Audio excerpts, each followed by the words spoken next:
what's up, everyone? I'm home. I made it home. I'm finally done with work. Why's my overlay screwing up? What's going on here? Fix overlay. Whatever. Normal American Show host robnoerr got a debate today. Be starting in about 20 minutes, allegedly. Now, I'll warn you, this is a debate panel, like most of them that are ran by lefties, that will have lefties on it, which means it will not start on time. Not everyone could be like when I hosted a panel show in the arena. We were punctual, damn it. It's a staple of being a good populist conservative. Punctuality. I always like to be on time. Sometimes things happen, but when it becomes a theme, you start to see a pattern. The lefties are always late, running on their own schedule. Anyways, I'm happy. I'm home. Looking forward to this debate tonight. This will be my last real stream from a computer before doing Tim Pool Show Friday. Who am I debating? That's a good question. Well, let's look at the cast of Rogues Galleries. Admiral Gibbs, Hutch, Pondering Politics or Ruminate or whatever the hell he goes by now. Laura De Laguna, Rashad Crenshaw. So I've heard of Hutch. I don't know that I've ever debated him. I don't know much about him. Also, the same with Lauren De Laguna. Perhaps, let me check something real quick. Was Lauren, did she message me? Let's see this. Yeah, so Lauren, I literally had an incredibly lengthy conversation with Lauren De Laguna in DMs about January 6th. She was doing a debate about January 6th insurrection. So I tried to give her some advice. I don't know how it went. I didn't watch the debate. But I will always, barring few exceptions, if anyone asks me for advice or my thoughts on something and I see the message, I try to respond. But that's my only interactions, as far as I know, I've had with her. Gibbs is cool. I think I've met Gibbs. I think I've seen Gibbs on maybe with Sparky or maybe with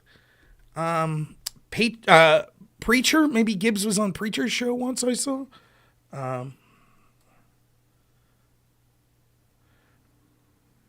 But obviously Pondering, I know. I just debated him a couple weeks ago on Devin Archer's testimony. Okay, he doesn't know Sparky. Okay. Sparky let us all down. Shame, Sparky, shame.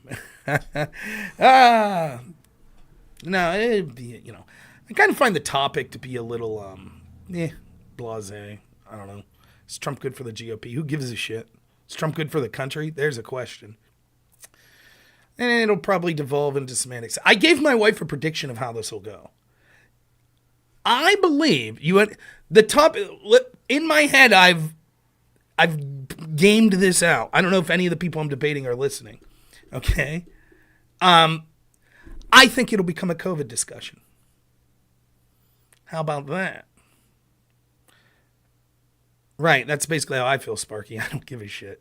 And I know that it's good clickbait because what'll happen is they'll clip me saying I don't really give a shit about the GOP, and then they'll say, see, Rob ran for GOP for Congress. I care about the GOP in the principles that they allegedly stand for. That I care for.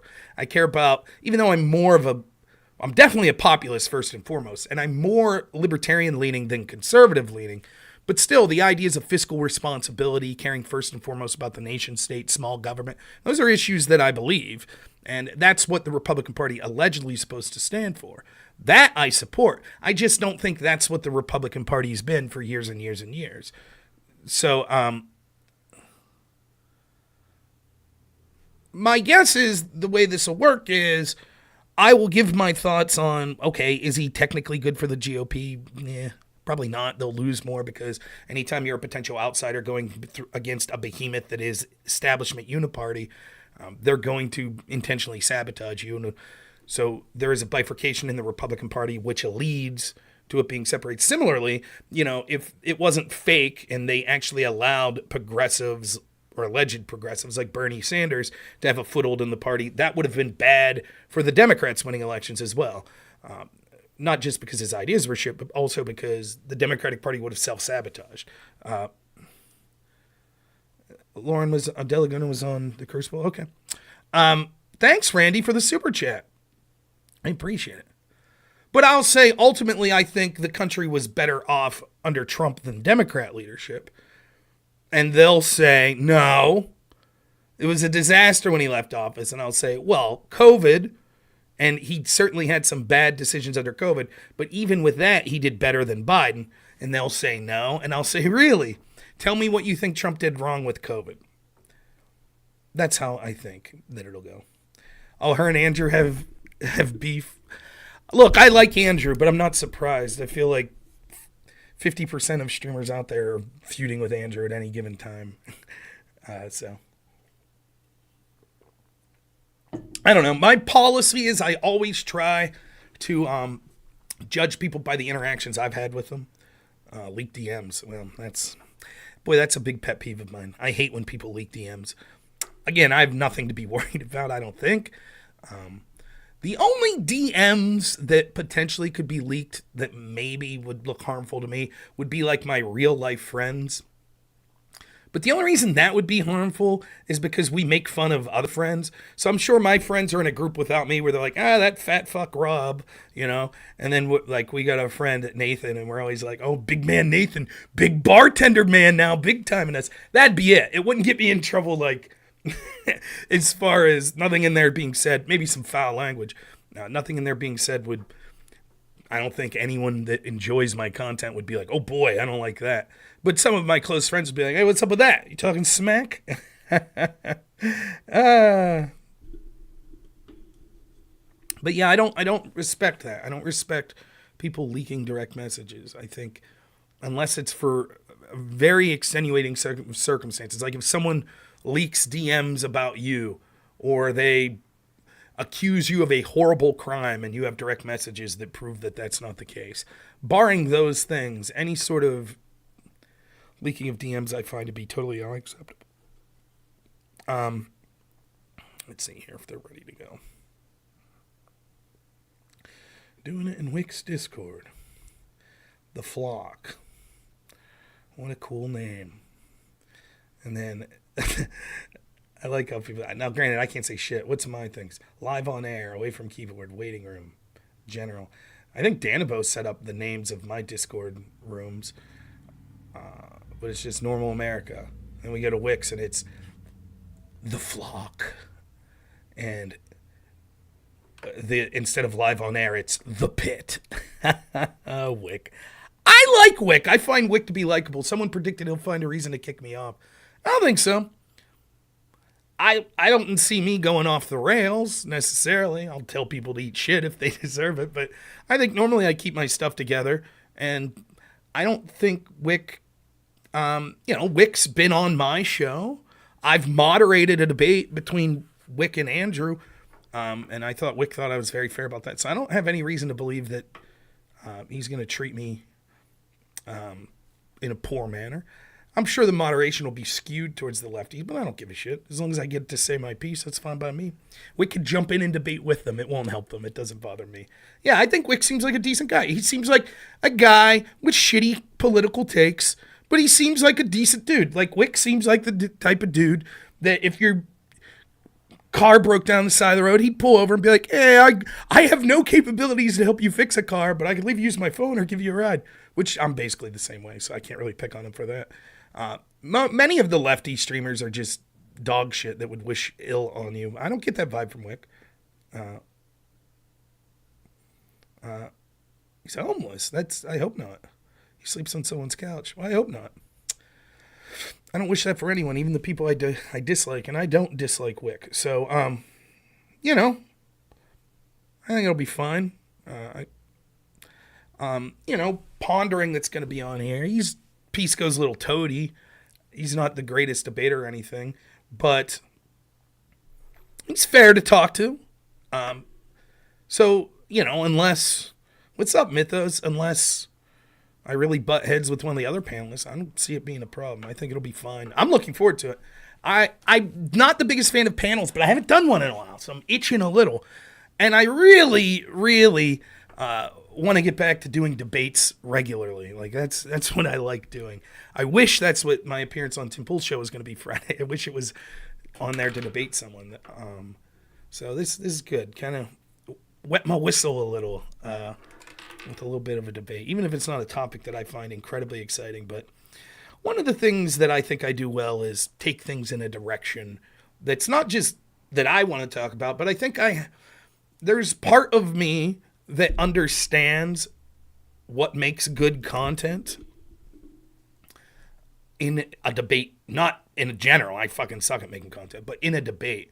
Because as someone who's produced debates, moderated debates, and participated in debates, you get a knack for what types of things will be good arguments. I guest hosted someone's show once.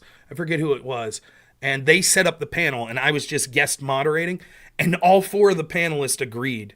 It was like, the FBI sucks, and the lefties were like, yeah, the FBI sucks because of MLK. And the righties were like, yeah, the FBI sucks because of Trump. And it's boring as shit. So as a moderator, I'm constantly trying to get them to disagree, because no one wants to sit in on a 6-person panel where everyone's like, yep, I agree.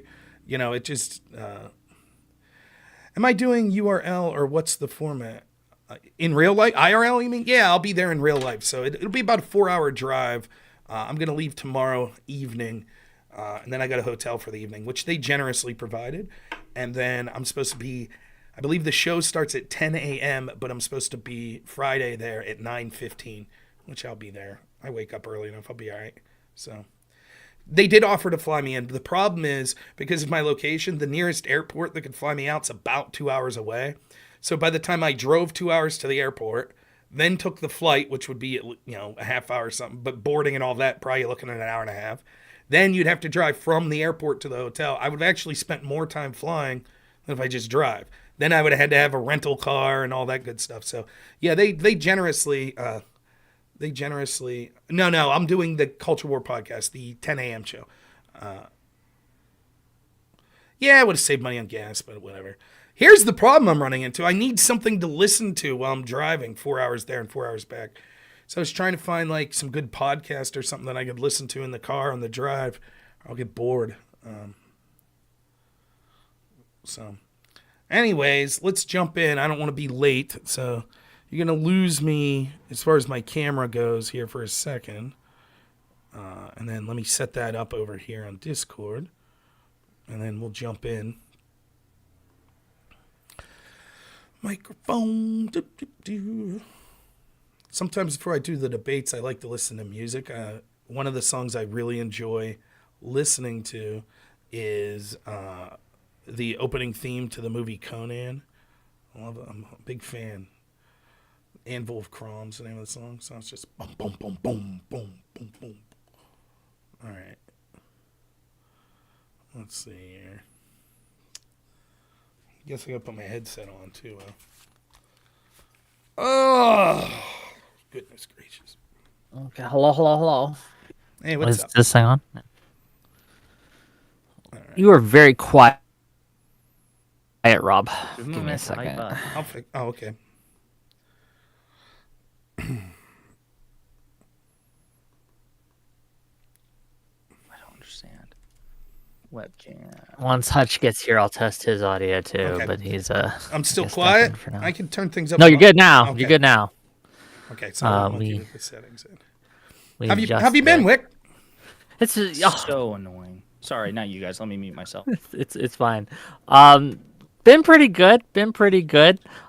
Just getting through it, right? Ups and downs, but we power on. How was your show with Tim Pool? Did that work out? So it's going to be this Friday. It got pushed back. Oh, they were trying okay. to find someone for me to debate, but the people they reached out to, they asked me for a list of people. So I'm going to shoot for the moon.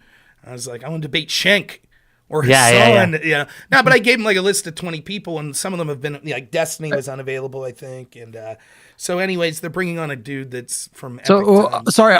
I'm sorry, I don't mean to interrupt, but I'm live right now. Is that cool, everybody? Yeah, or me too. Yeah, okay. Fine with me, yeah. All right. What's up, Rob? Long time no see. Yeah, how have you been? I've been good, man. How about you? No, can't complain. Things have been all right. Nice. But yeah, thanks for asking, Wick. It'll be Friday, so I'm driving out tomorrow night, and then I'm sure it'll be fun. Then I'll come back, and I'm more excited that I have a 3-year-old son, and my wife's going on vacation for a week, so I get to be single dad for a week. So we're coming up with activities we're gonna do, and I'm sure we'll demolish the house, and Mom will have to fix everything. So I'm excited for it, though. Sorry, I'm talking to my stream there too. While also trying to figure out why the fucking. Does anyone know why the Streamlabs virtual webcam is not working? If Yeah, no, I tried doing that, and instead I'm just screen capping the Discord channel because I couldn't get that to work. Yeah, that's how what I I do it. do. You know what? That's what I'll probably have to do. Okay, all right, folks. So then I'm gonna disable. That's you're right. Okay, so I'll put the camera here in Wick's thing, and then disable the camera on my stream and just stream the Discord. Is that what you're doing, Hutch? Yeah. Gotcha. Okay. All right, people. So let me see here. Hang on a sec. See, I don't know. Maybe I'm unusual in this, but when I do a panel, I know some people, the way they stream it, like they'll have themselves is on their own channel really big, and then the little panels up in the corner. I like to have everyone equal size. That way, there's no accusation of like, oh, well, clearly you look better. You zoomed in high def on yourself. Your beautiful pores, like, showed through. You sound like a goddamn communist, Rob. I try, Hey, so again, I'm so sorry to interrupt. Is my camera and Rashad's camera showing up? No. I'm not seeing either of your cameras on my end. What the absolute fuck? Probably just gotta disable it in slobs, bro, or OBS or whatever you're using. Yeah, I closed it out. Like, Gibbs this is stupid. No, you have good. to disable. You have to disable Right. it, though, not just close it out. You have to click deactivate and not just the little eyeball that hides it, or it'll try to. Basically, most cameras will only run through one program. So if it's even if you don't have it visible, if it's running through OBS, it won't be able to run on Discord. Yeah. Okay. So we got 3 minutes before we go live, and we can push it back like a minute or two. But I do like to be on time. I know I want to respect everyone's times and things like that. Rashad, you're All right, working. people. So I'm sorry. Laguna, I meant to end the you're good. stream. I thought I was you, gonna be able to do oh. both, but this isn't working right. And I promised Wick that I was going to, he's going to have my full focus. I thought I could simultaneously do this, so I'm ending the stream prematurely. Sorry about that. It's a Don't shot in end the dark, stream. guys. Don't end the No, stream. Hold on. I- Hold on, Josiah. Here's What? how we do this, okay? Here's what I do. You will have to end the stream temporarily, exit out of OBS completely, I did. then Yeah. turn on your camera here. Yeah. No. So Turn on your so camera it's- now. I'm using Restream. I did it exactly the way I've done it in the past, and it's not working. So I'm Just gonna don't close have your out of it. camera on here. Does anyone give a shit? I don't care. If he's the I only don't. one without a Wick camera, does. we'll know. Wick I doesn't. don't blame like him. it. Look, if you want to stream to your No, I don't audience, give- it was please. literally an impromptu thing. Don't worry about it. I swear to you, I appreciate it, fellas. It's fine. But now I'm gonna have to back out of this and jump back in because my camera is still not loading. So Yes, you got it. So I'll be right. Okay. He's still Wait. reeling from the drubbing I gave him on this debate a couple weeks guess. ago. That's what's going on. So Wick, are you hearing any like fan noises when I talked like last time? Yes. Yes. Okay. Thanks for letting me know. Okay. It's not. What Crazy. about now? Or is it still I No, didn't you're hear good this there. much. okay? I need to just move. Oh shit. Okay, there we go. God did. Oh shit. All right, there we go. There's Okay, I think we're good. Sorry, your sticker. You got all the stickers. Those are good stickers. Oh, the sticker. Okay. Oh, yours too, Wick. Okay, Wick. Wick and Company. Do you still hear any fan? That's better. Yeah. better now? I don't hear anything except you. Okay. Are you using RTX voice? No, I'm using my Yeti mic, but I'm using this gaming laptop for Windows, and it has a fan built in. So Yeah. I'm just gonna Yeah, guess based on appearance that Gibbs is gonna be on my side. Just, That would be a probably just a good throwing it out guess. there. Yeah. Yeah, Little one, Yeti mic. one of us loves America, and one It's side subtle. doesn't. It's subtle, Yeah. but I don't. I like Anyway. that. yeah, you have way too much shit. How do you have Mexican shit? You got. Listen, don't worry about everything I got. All right, we're ready. Are there any bodies we need to know about? Bodies. Listen, Any bodies? if there were, the cartels hit them for me. All right, don't worry about it. Okay. Thanks. buddy. Okay. So Whoops. so just What did I just just some do? housekeeping, gang. Just some housekeeping before we go live. Most of you have been on my show before, right? It's been a while for a couple of you. Really simple. I'll introduce the topic. I'll say it to my audience, and then we'll get into it. I'll give you each, and I stress this, concise opening statements on the subject, and then we'll just get into it. If I tell you to stop, please stop. And I'll do that for a couple reasons, because everyone's yelling at each other and no one can hear what anyone is saying, right? No. And some spice is good, but I do want some productivity as well. And if I have a question to kind of steer the conversation, if we start going off into the weeds or something, it'll be, if we're circling the drain on something, I'll Quick interrupt. question. How long Go are we ahead. planning on going? Just for 6 of to reference. 8. Okay. 6 to Works 8. for me. Rashad, I tried sending you a message this week, but apparently you have everything shut down, by the way. Okay, we can On take care of Discord? that. We'll do that later. We can take care of that later. Okay, everyone ready? We good to go? Everyone set? Excellent. Yes, Let's do sir. this thing.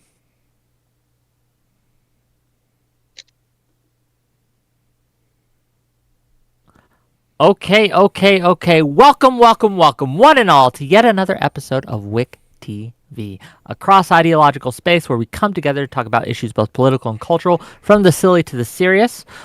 Just for full disclosure, I do get a paycheck for Progressive Victory. However, they are not paying for tonight's content. Why would they? And you'll find out why they would not in a bit. We are going to be talking tonight about Donald Trump.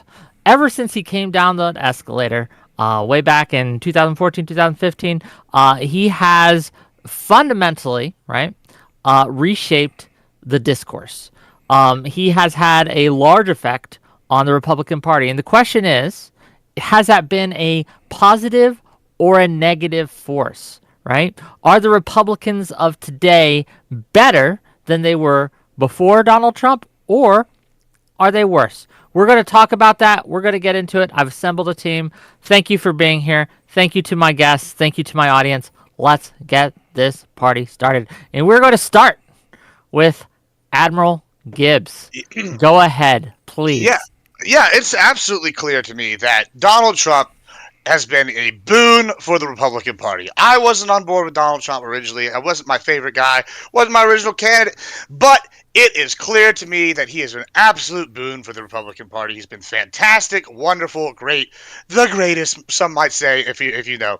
It's very clear to me the reason why he's the greatest is because he's shown the blatant hypocrisy and traitorous behavior that the Dems are willing to do to stay in power. And it's just so good to see somebody that's an outsider that really, truly loves America standing up for America against the evil, traitorous Democrats who want to destroy America. Okay, well, subtlety. Thy name is Gibbs. Thanks for being here. Really appreciate you. We'll see how we do. Next up, a returning guest on my show. He didn't hate it the first time, so he's back again. Hutch, please go ahead.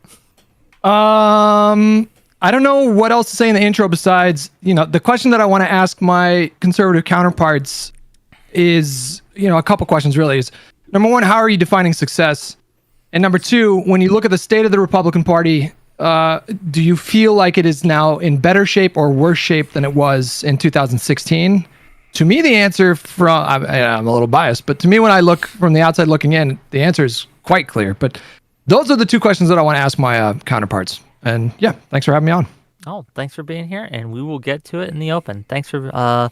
Next up, no stranger to my channel, Josiah, whose channel is popping off, pondering politics. Give us what you got. Go ahead. Yeah, I'm curious how you define success too, but obviously we'll get into that. By my estimation, I think Donald Trump has been an abject failure for both the Republican Party and the country as a whole. He won in 2016, despite losing the popular vote. So he's never won a popular vote against a Democratic candidate. That may change in 2024, but who knows? He presided over defeats in 2018, 2020, 2021, 2022, 2023. He's being out fundraised by the Democrats and by Joe Biden. He's facing 88 criminal charges. It's not good, in my opinion. I think he's bad long-term for both the party and the country. Well, thank you for being here, and I'm sure we'll get into it when we get into the open. Next up, again, no stranger to my show, Lauren De Laguna. Please, what do you got? I think that it's a mixed bag. I think Donald Trump is good for the Republican Party in many aspects. However, due to his cavalier attitude and how highly controversial it is.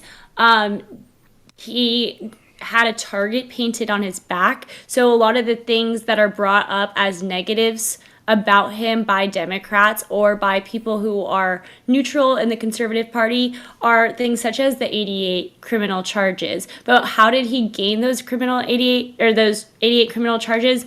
In my opinion, it's because he's widely disliked, and so people are prosecutors in particular are basing their runs on going after Trump and criminally prosecuting him, and like the whole Russian hoax scandal. And even though it was Hillary the entire time, she sucked people after him to pursue him criminally. So it's really unfortunate, because I think that he would have done a lot of great things for the country had it not been for a lot of the distractions. So yeah, it's a mixed bag. Well, we'll get into it in the open. Lauren De Laguna coming out with "It's the Clintons' Fault." Fair enough. Let's get to the next guest I have. One of my new favorites, right? An up-and-comer in the scene. Rashad Crenshaw, please. I firmly believe the rise of Trump has been probably one of the worst things to happen to the Republican Party in the last decade or so. I think the damage he's done is extensive. I mean, if we look at what's going on right now with the RNC, I mean, this man literally cleaned it completely out and is basically planning to replace everyone in it with Trump loyalists. Competence be damned, experience be damned, knowledge be damned. And this has been the same narrative we've heard as it pertains to Washington. I'm going to drain the swamp of expertise, of knowledge, of experience, and replace it with people who are completely loyal to him. And that's just one of many things Trump has engaged in that is completely damaging the Republican Party. So I'll get further into it as the debate goes on. But yes, I believe Donald Trump has been a massive disaster to the Republican Party. Okay, thank you for being here, and we'll get into it as we go. And last but certainly not least, someone who hasn't been on my show in a while, but we're glad to have him back, robnoerr. Go ahead. Thank you. First, full disclosure, I am not paid by Progressive Victory PAC. I'm one of those weird right-wingers that don't sell out for a couple shekels, so happy to be here. Yeah, it's actually, I have to agree with Hutch and pondering both.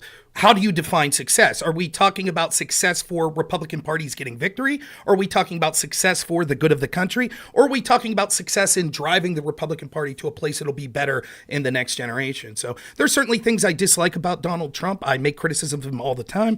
For me, my issue isn't any individual politician. It's more of a two-tier system of justice that we have in our intel agencies and unelected bureaucrats that really run the show. As Gibbs said, Trump did a phenomenal job of exposing that, but did not do a very good job of actually draining that swamp by putting people that were sycophantal around himself that didn't accomplish that. However, he was very good for the country, and he's very good for exposing the uniparty and the old school Republicans. People talk about, well, Republicans are getting less victories. Right, because they're self-sabotaging, because people like Mitch McConnell, Paul Ryan hate their own constituents, and they would rather lose elections and sabotage Trump and sabotage people that are considered populists because they're outsiders than they would win and lose control over their own party. So in general, I think although there are many fair criticisms of Trump, the country was far better off with him running it than Joe Biden. And he's actually taking the country in a direction where even if left-wingers were smart, they would understand that now is a key time for them to have potential to get sort of the old guard Democrats, the corporatist Democrats that don't give a shit about any of the lefties either. Now would be a good time to try to move that way and get those people out of control of their party as well. Okay, thanks for that, and I'm sure we'll get into the thing. Okay, so let's talk about the success, right? Let's talk about it, and I think there's a few ways we can go about this, and there's three different things I want to hit on here. I want to start though with for the Republican Party itself, right? Is it better under Trump? Why or why not? Go ahead. Absolutely not. It's not better under Trump. I mean, we've seen constant losses for the Republican Party ever since January 6th, which has been the most embarrassing moment of Trump's entire presence in politics. Republicans have been dragging their feet in the mud ever since January 6th, and I think a lot of it can be linked to Trump. Even the candidates that Trump has endorsed have been struggling. The idea that the Republican Party is somehow doing a great job is false. We also look at what happened with Roe v. Wade. The overturning of Roe v. Wade landed a significant blow against people's interest in voting Republican. And that came about as a result of the Supreme Court justices that Trump put in power. So when we talk about Trump benefiting the Republican Party, we can talk about the overturning of Roe v. Wade. We can talk about what's going on right now with the RNC, where he's completely cleaning out an institution and replacing it with henchmen and cronies and goons to basically be loyal to him. Who was the leader of the Republican Party prior to Trump that was successful for Republicans? Mitch McConnell. Bush. So because they can get in. Yes, literally. Yes. So McConnell wasn't a presidential candidate, but we could say he was the de facto leader. That's true. Yeah. But when it comes to the executive branch and leaders, every single person that Republicans have put up was more of an abysmal failure if you're just looking at a win-loss record than Donald Trump. Bush was worse. McCain was worse. Romney was worse. Wait, how was W. Bush Bush.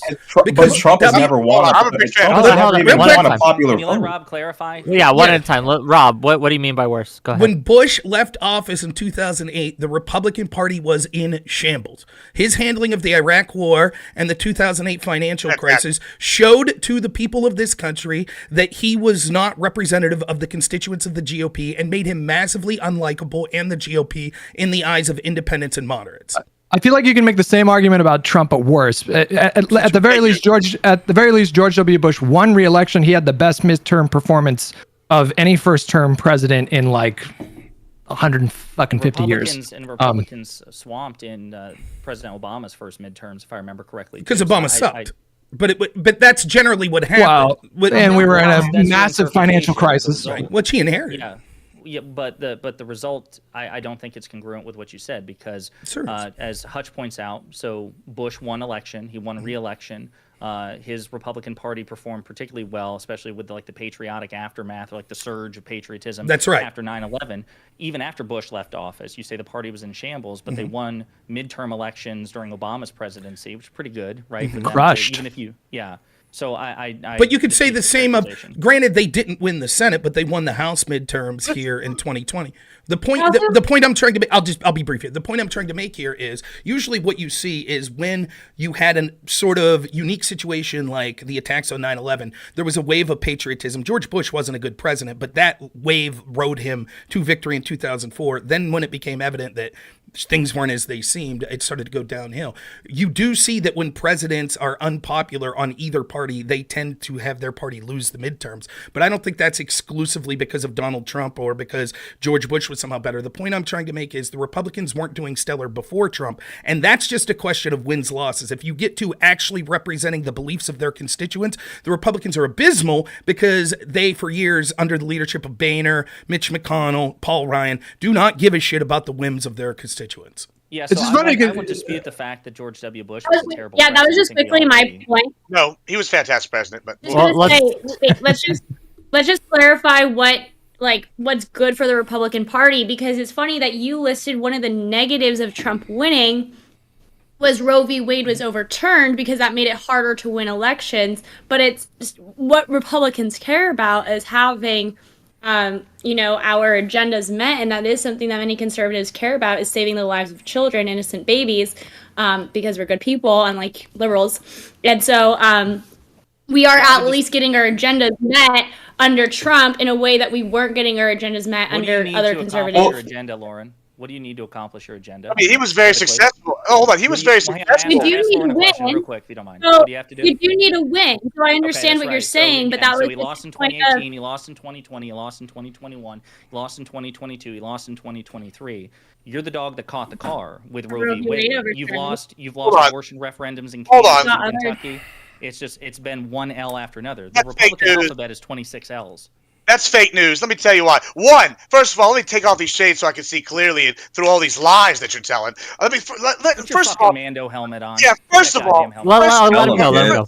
First of all, you're talking about the abortion thing like it's a loss. Like, don't be mad because Trump was able to stack the Supreme Court with conservative justices that are going to influence policy for decades. That's the biggest ass whooping the libs have taken in decades. I mean, like, they got a Supreme Court that's ruling left and right in favor. They all just lost. Just right. Oh, It's just ruling right? Yeah, Just right, right. exactly. They just want. In fact, even the libs on the Supreme Court went and voted 9-0 that just recently for Donald Trump. You know what we call that one from? Country ass whooping. That's what y'all just took on that one. Now he's going on all the ballots, even after y'all tried to do this treasonous behavior. Y'all mentioned January 6th earlier. Y'all mentioned January 6th. Y'all mentioned January 6th I'm not even earlier. calling you Admiral.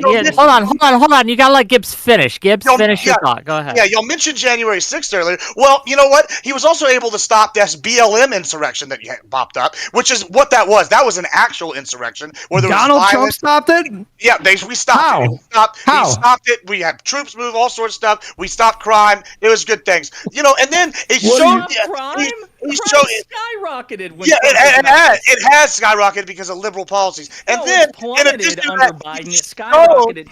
Trump has shown the clear divide in America where you have minorities now wanting to vote more for Trump than ever before. The African Americans are voting for Trump in larger numbers than ever before. We have Arab Americans are voting for Trump. They're talking about doing it coming.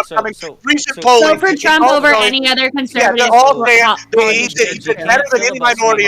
I'm not filibustering. I'm just saying. You gotta be I'm addressing all. Finish it quickly. I'm addressing all the lies they just said. I waited till everybody went. And so here's the thing. He did well in the last election with all these minorities, better than ever before, and then he exposed the treasonous behavior that the Democrats are pushing along the southern border and giving all this money to all these other countries while letting us eat shit down here in the South. I think it needs to be said that you're saying he did well in 2022 when we're talking about the worst performance for an opposition party in an entire generation, in like 60 years. The Republicans did worse during the 2022 midterms than any other they still gained party. seats, didn't they? They still gained seats. Let's be clear. You're talking about real quick. I just want to real quick.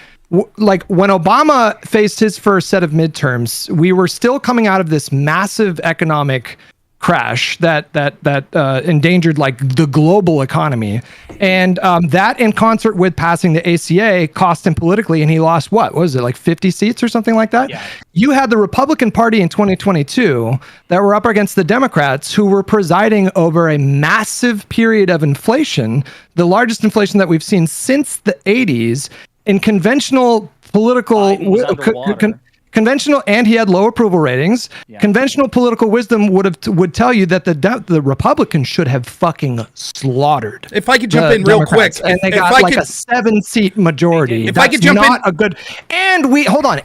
And I'm almost done. And we picked up a seat in the Senate. That is not a good midterm performance. That is not success. That red wave was more of like a pinkish trickle. Right, and let me. I'll actually back you two up on that. It is disingenuous to say that the Republicans didn't massively underperform in 2022. It was based on what you're saying there, Hutch. It should have been a bigger wave. Now the question is Trump to blame for that wave not being achieved, or are there other factors? But I will concede that I don't think you could spin 2022, even though they picked up the House, which they did, but you can't spin that as a victory for the GOP. You can't. Sure, we can.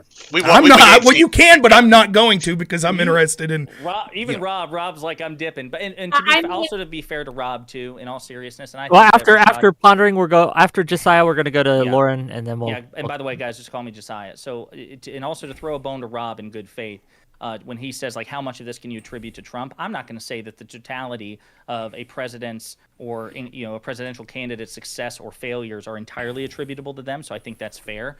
But it happened on his watch when he was leader of the party. And many of the candidates that he endorsed lost as a result of that because they were seen as too extreme, despite the favorable terrain for it. Before I throw it over to Lauren again to address some of the things that Gibbs said. So listen, Gibbs, can you remind me, who was president in 2020?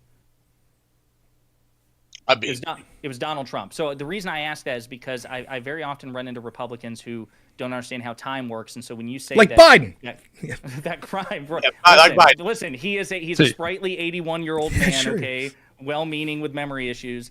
Very good memory, very strong. But in 2020, Donald Trump was president, and crime skyrocketed when Donald Trump was president. Those BLM protests that you were complaining about, that you often say, like, destroy the country, that happened on Donald Trump. The insurrection, the violent insurrection. Right. So crime has plummeted in calendar year 2023. We're seeing a course correction. It is true. It is absolutely true. So, what do you mean it's not true? I did want to talk to Lauren. She was trying to get in. Sorry about that, Lauren. Yeah, no problem.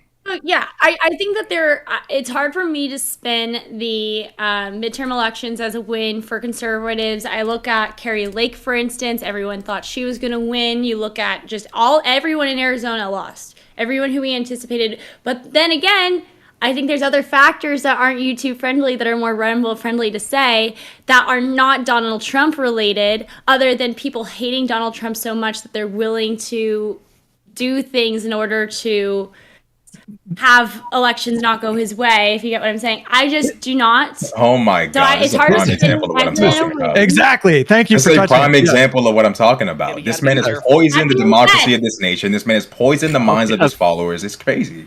I like the money on my channel. It's not so poison. The fact that you look at the bellwether election, but it doesn't matter. I'm going to skip past that because I can't even talk about that without dealing with I would this. let you What were you again, talking but about? I can't get. Crime. As There's for a the risk that crime he'll be skyrocketing, demonetized, that's in all. Oh, 2020, I yeah. think it's so funny. People actively worked against Donald Trump. So, for instance, even as Donald Trump tried to be tougher on crime in some aspects you pointed out skyrocketing crime in 2020 when COVID happened, when defund the police happened. These were all liberal policies. And also prosecutors that were in liberal cities. It was as if they were actively working against the Trump administration. And there's so many cases of this. There's so many DAs. You guys don't get to who blame just- Biden for. who did not prosecute. Who I just absolutely refused? Like, for So instance, was police defunded, Lauren, in calendar year 2020? No. It's So, not I just the don't- defunding it of the wasn't police. about It's also whether or not they were defunded. There was Isn't Joe actual, Biden the same police- presidential candidate that at one point, Look, like, you look guys- at the district Let her attorney. finish. For Let her get through her instance, spiel, and then you can Suffolk- respond. I promise.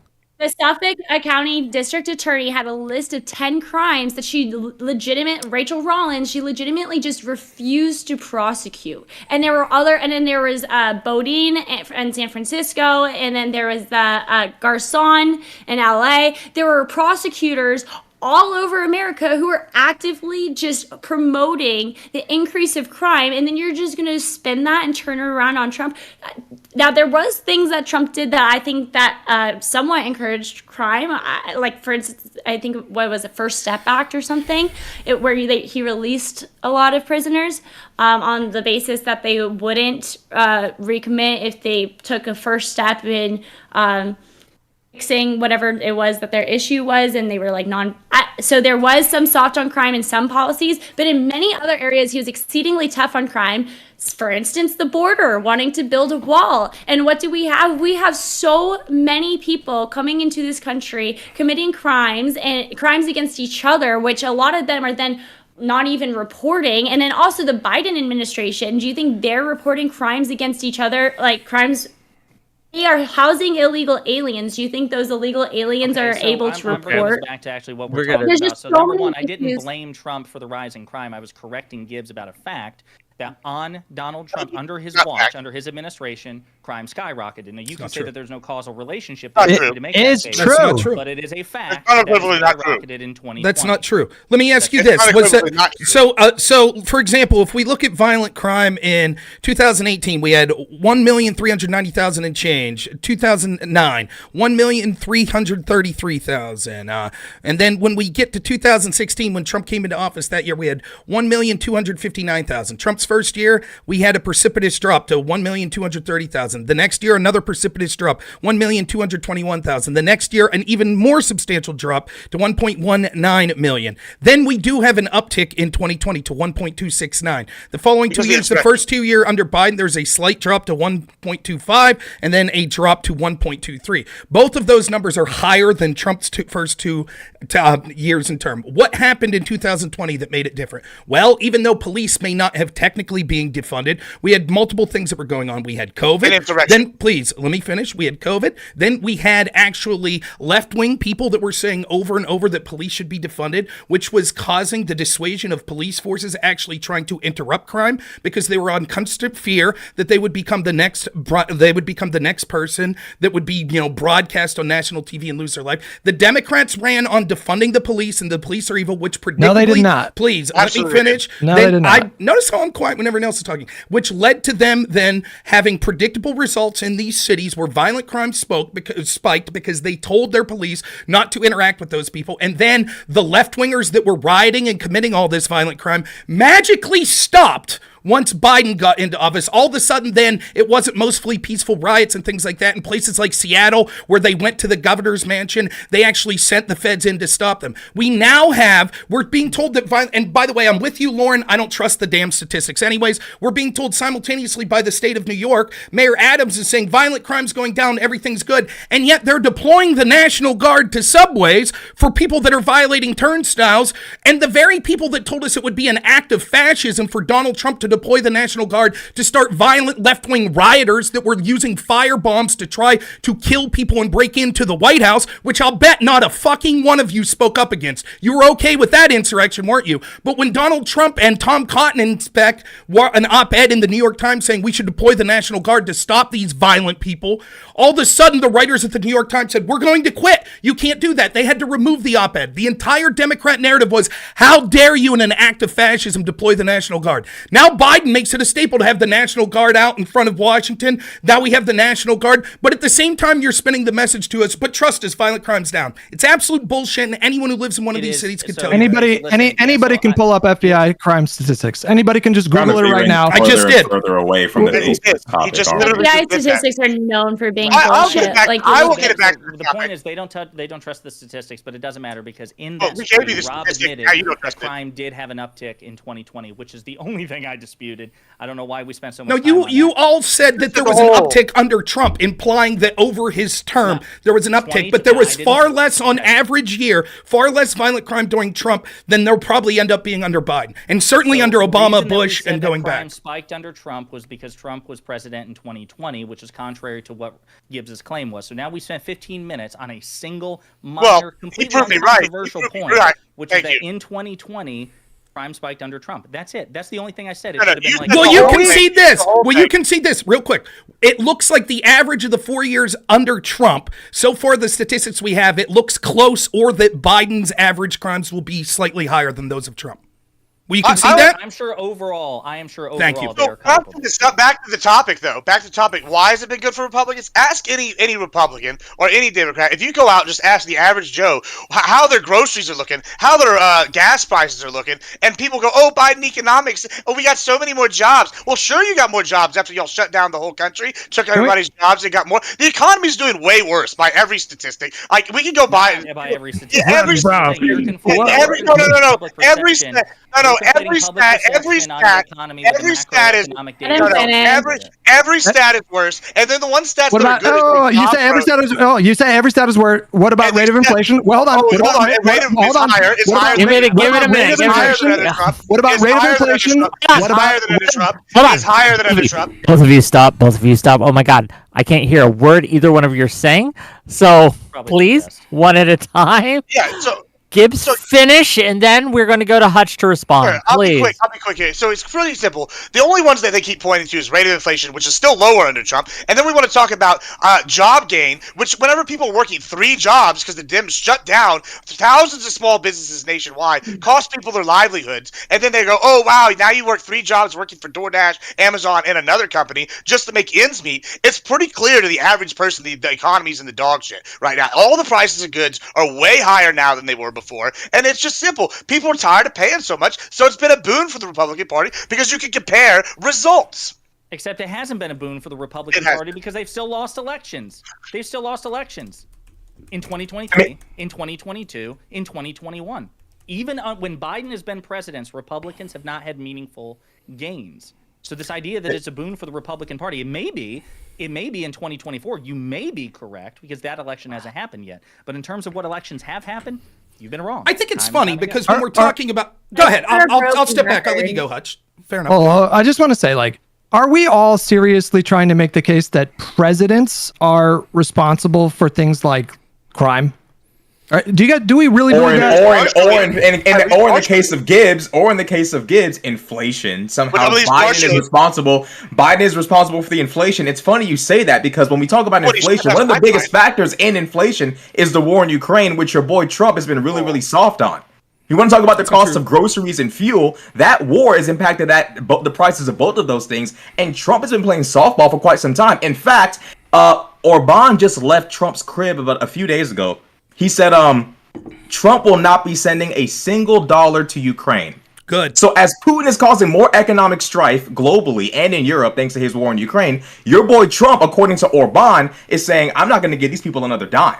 So It's funny you say that when we're going to be looking at an even stronger amount of inflation and global upheaval with Trump being in office if he gets in. So what do you say to that? The massive. I will say something to that. He shut down multiple pipelines that cost oil and natural gas to shoot up. Look, blaming him for this. So we're supposed to continue funding the war, the war treasury of Russia.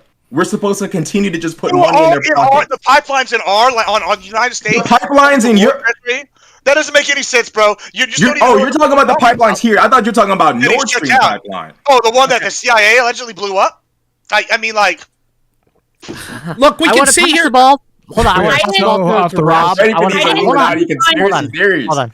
I want to pass the ball to Rob, then we're going to go to Lauren, and then we'll continue the discussion. I'll be right back, but I'm listening. We know from listening to Rashad, the people that would have supported the Iraq War. I always find these ghoulish takes. You're comparing actually, Ukraine to Iraq? Yes, I am. Yes, I am. This I understand. Hold on, stop. You gotta let him go for more than 2 seconds before we get into it. Please. The idea that we have to put the Ukrainian people through a meat grinder by sending them just enough weapons that hundreds of thousands of them could die over and over so we can feel more comfortably economically here is a fucking joke. Yes, it's absolutely a joke. And the reason that we're in this situation in the first place is because people played with fire. Even though I hate Putin and I hope Ukraine wins tomorrow, the truth is the United States and NATO continued to aggress knowing that there was a chance that this would upset Russia, and it has had predictable results, including us interfering in the elections in 2014 to replacing someone that was a president of Ukraine that was pro-Putin, was considered favorable to him, and then all of a sudden installing someone who was pro-Obama, which took one of their neighboring states and actually made them one of the most antagonistic towards Russia. In addition to that, NATO had moved nuclear weapons in 2009 to Turkey,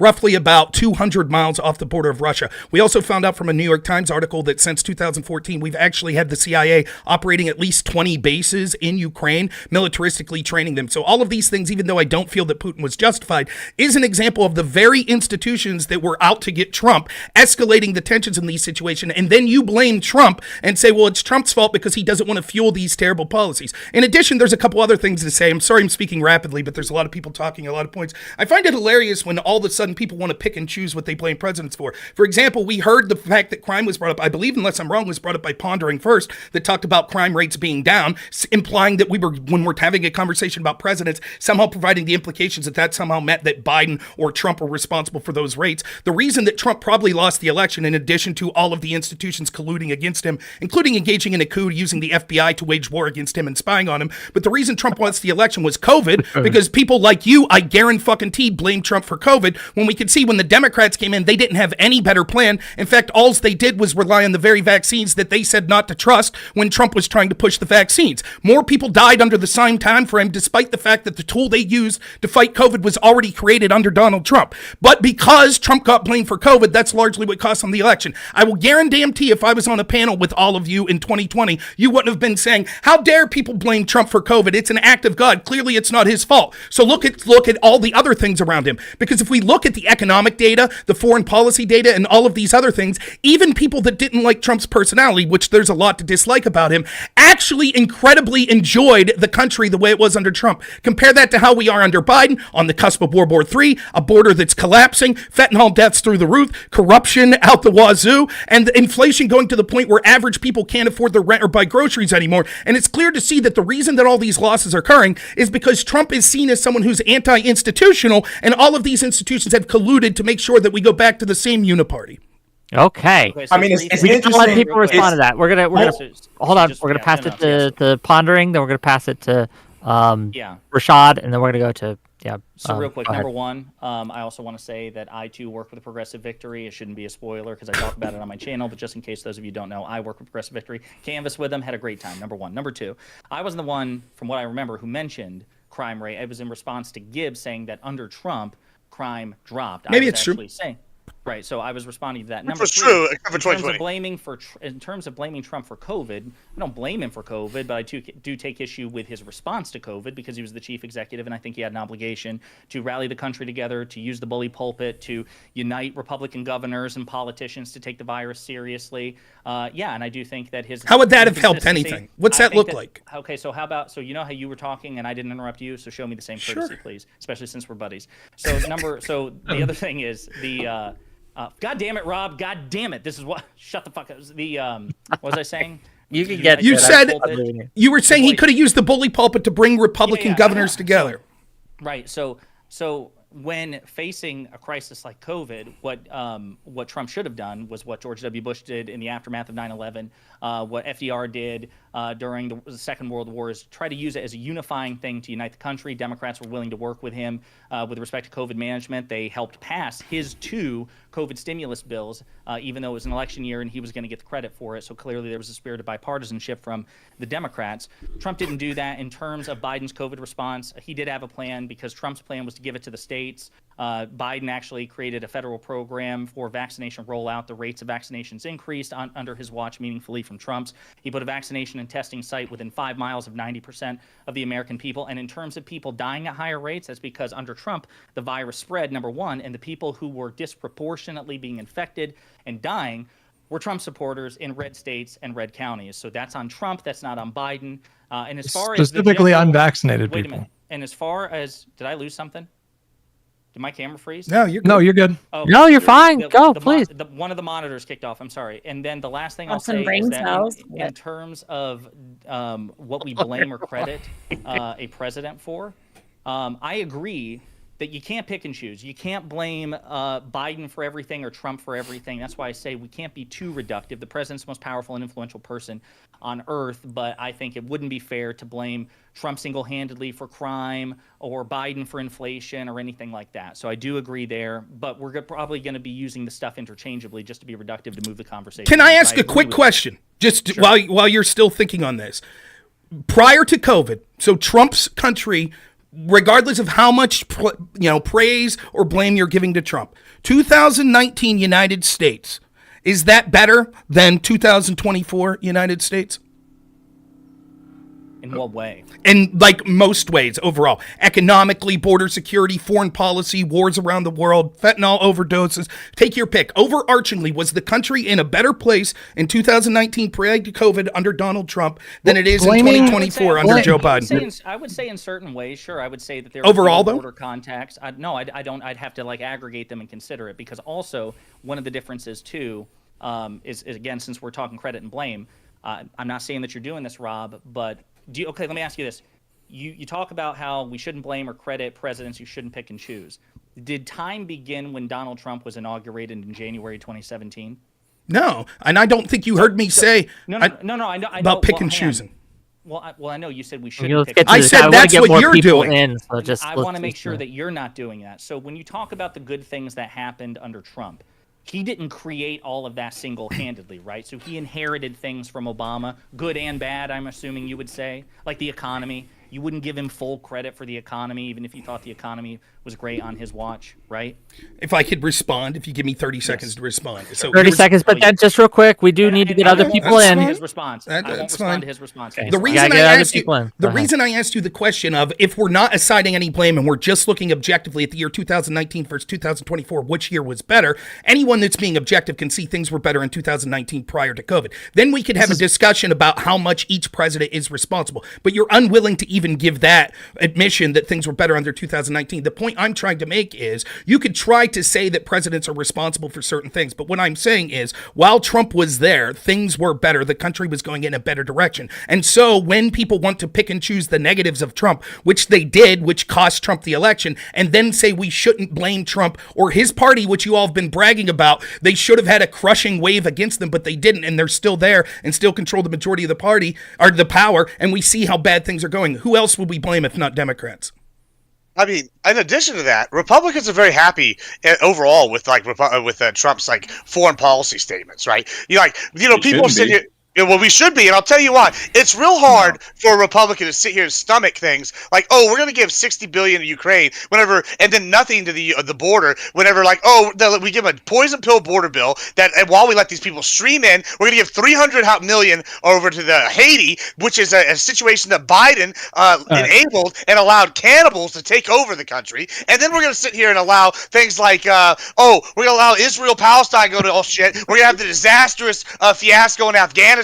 Like, Biden's foreign policy is just total dog shit, right? And Trump has sat here and called out and said, "Hey, NATO, y'all need to carry y'all's fair share. Hey, Ukraine, why are we sending money over there when we need to fix the border?" You know, like, he's just said America first, and the Republicans are very much behind these things, which has unified the Republican Party in regards to foreign we gotta let oh other my people in. god! We gotta let Oh other my people in. god! Let's Oh my god! This is let's like, go to I'm Rashad, then losing Hutch. my That's the order we're gonna go in. Rashad, Hutch, then Can I Laura. just say one thing? No, Can I hold just on, say shut one up. thing really Hold, quick? I'm speaking. No, I'm no, speaking. no, I just want to say I'm one thing speaking. In really Jesus' name, quick. amen. I just I'm want to say speaking. one. Stop. In Jesus' It is name. Women's Can I just History say Month. one- It is Women's You know History what? Month. Just I'm because sorry. We gotta go to Lauren. It's relating to. I've been waiting a minute. I just want to say this one thing really quick. So I just wanted to double check some of the facts that were previous led. So top 5 states of people who died of Rhode Island by of coronavirus by population: Rhode Island, Massachusetts, New York, Why would you do Vermont, population and then per we have capita? Alaska, Why would you do California, total Connecticut, population instead of per Illinois, capita? Maine, District of. Yeah, this is per capita. Oh, you said This is total per population. capita. Sorry. Go ahead. This is per 1 million population. So you do it, but it's per capita. Rhode Island, Massachusetts, New York, Vermont, then Alaska, California, Connecticut, Illinois, Maine, District of Columbia.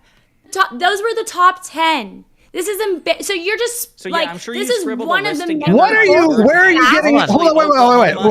Wait. Yeah, Alabama, exactly. Virginia, Yes. Mississippi, Wyoming, Where- Tennessee. Where are you getting this list? When I look it up right now, She pulled I up got it a from Microsoft Word Worldometers. document, typed it out. She went to No. r/Donald No, I went on to- Reddit. Let me tell me, because you're afraid. Are you afraid for me to tell you the facts? no, It's because you're wrong. But Worldometers. Go ahead. You are wrong. Info. You are wrong. /coronavirus /country /US, and then I did it by then I sorted by deaths by 1 million population. I'm getting completely different the numbers. highest And just to, You are I'm not going to. correct. How are you If gonna- I could. this is the coronavirus counter from the beginning. I have consistently used the same website so that no one could say that I've been consistently using Worldometers. I'll put it in the chat. How do I put it? How do I put it in the chat? Coronavirus /country /US. It's a reputable site. Rhode Island, Massachusetts, New York, Vermont, Alaska, California, Connecticut, Illinois, Maine, District of Columbia. I mean, Okay. I'll just say. You're just gonna spew a bunch of nonsense facts, and you can't back them up. It was like a list of facts, and this is one that I knew. Okay, I could for sure pull that one. Okay, up. now that we're done with that. No. If I done, oh my god. Real Now that quick, we're done with that. Can you post Moving that on. link? God. Because the link I'm looking at says something completely Yeah, different. where so can you post Just that? DM me the link and I'll DM I'll it to post the everyone. link. So go ahead. Post it in the Okay, group chat. Well, Post it in the I'll group DM chat. you Gibbs. I'll DM you the right link here. Sorry. Gibbs and Rob, this populist bullshit of somehow or another trying to blame NATO and the United States DOD for what we did in Ukraine, trying to push back against Putin's influence. You said, I'm not defending what Putin did, but I'm going to list a bunch of things that our nation did to better our interests in Ukraine and make that a reason for why Trump's foreign policy is somehow better, or say that somehow we triggered what's going on in Ukraine. Frankly, I'm honestly kind of glad that Putin did what he did, because now we're able to completely drain him economically, militarily. We get to turn Russia, if they weren't even already a paper tiger, we get to turn it into an even more of a paper tiger. I'm actually glad things went the way that they did, because honestly, I'm tired of a nation that's as delusional, as belligerent, and as crazy as Russia having the gall or perceiving themselves to have the power to invade another nation. That's actually beneficial for the United States, for Russia to no longer be a geopolitical player. And it's crazy to me how somehow you would compare Ukraine to Iraq when Iraq was cowboy foreign policy and Ukraine is actually the defense of an independent democratic nation that is actually favorable toward the West, is friendly to NATO. It blows my mind that after Trump meets with someone who tried to block Sweden and Finland from joining NATO, we're still playing the game that Trump somehow had better foreign policy toward Ukraine in the last year or two, or at least ideas toward it, and Biden's been worse, when in reality, Trump has been enabling our enemies, has been disparaging our allies. What are we even talking about when we sit here and applaud Trump's perception of Ukraine? In all of the horrible takes I've heard on Ukraine, I have to give you credit for having the exact worst take and the most disgusting. No, I have the best take. Let me finish. The most disgusting fucking comment I've heard. I don't know if you all listened to that spiel carefully, but let me tell you what he just said. The actions that I outlined of NATO aggression were, quote, good for us. Fuck the people of Ukraine. They were good for us. That's what he's concerned with. Then he the follows people up, of Ukraine want to be please. Then he follows it up, please. Then he follows that up with, I'm glad that Russia invaded. That's what he follows it up. Now, this is what's true of so many of these people. They don't give a shit about the people of Ukraine. It is all about... Please, shut your mouth. You've already exhibited your callousness and your stupidity. Don't make a bigger fool of yourself. Now, they You're the showed biggest that fool in this panel, both physically and mentally. I disagree. I'll finish my point. One at a time. One at a time. Let him finish, then I'll let you respond, then we got to go to Hutch. That's the order we're going to go in. The idea is that these people recommend these things because they know it'll never affect them. The people that will suffer the most by not pushing for a peaceful resolution are actually the people on the ground of Ukraine. They're the people that will be buying in droves, and eventually it'll end up the same way that Libya ended up, the same way that Afghanistan levied up, that these military-industrial complex people, the same people that are putting Ukrainian flags, the politicians that their defense contractors are getting millions and billions of dollars in contracts, eventually, shut your fucking mouth, you fucking idiot. Have some common courtesy, you fucking moron. Shut your fucking mouth while I'm talking. You don't even deserve to be in the same space as me, you fucking loser. Rick, you're going to shut this fucking guy up. You are a little boy. You're going to shut this fucking guy up. I'll mute you. Okay, gang, we must have order in this house so people can understand what's going on. Okay, get some decorum. Rob? Yes, Rob's going to finish, and then you can respond, and then we're going to go to Hutch. Cool? Cool. I can handle people with bad takes, but saying that you're actually happy that this invasion occurred illustrates the callousness of the point that there are so many people that are willing to sit as armchair quarterbacks and say, yes, keep the war going. It helps us. It exposes Russia. Please shut the fuck up. You are so worthless. The least you could do is have a little decorum. I'm waiting for the okay? I'm going to have to mute one of you at a time. What is this nonsense? Rob, finish. You will get a response, Rashad. You will get a response. I promise you. But you gotta let Rob finish, and then I'm going to mute Rob so you can finish. You won't have because to. that's what I have to do. Okay, Rob, please go ahead. So the point I'm trying to make before rudely interrupted for the umpteenth time is that these people are callous and they don't give a shit because they see some sort of personal benefit for their side or their 401k or their gas prices or whatever. And so when you let them talk, they expose themselves by saying things like, the actions we took that helped aggress was good for us, and I'm glad that Putin invaded. That's the truth of it. So when these people wax on about their moral superiority and having to stand up to Putin, remember, they don't give a shit about the people of Ukraine. They're more than happy to see more and more of them die so they could get on their bully pulpit and try to shame you into pissing more money away in foreign wars around the world while the people in this country suffer. Okay, we good? I'm gonna unleash Rashad here, and he's going to go. And Rob, if you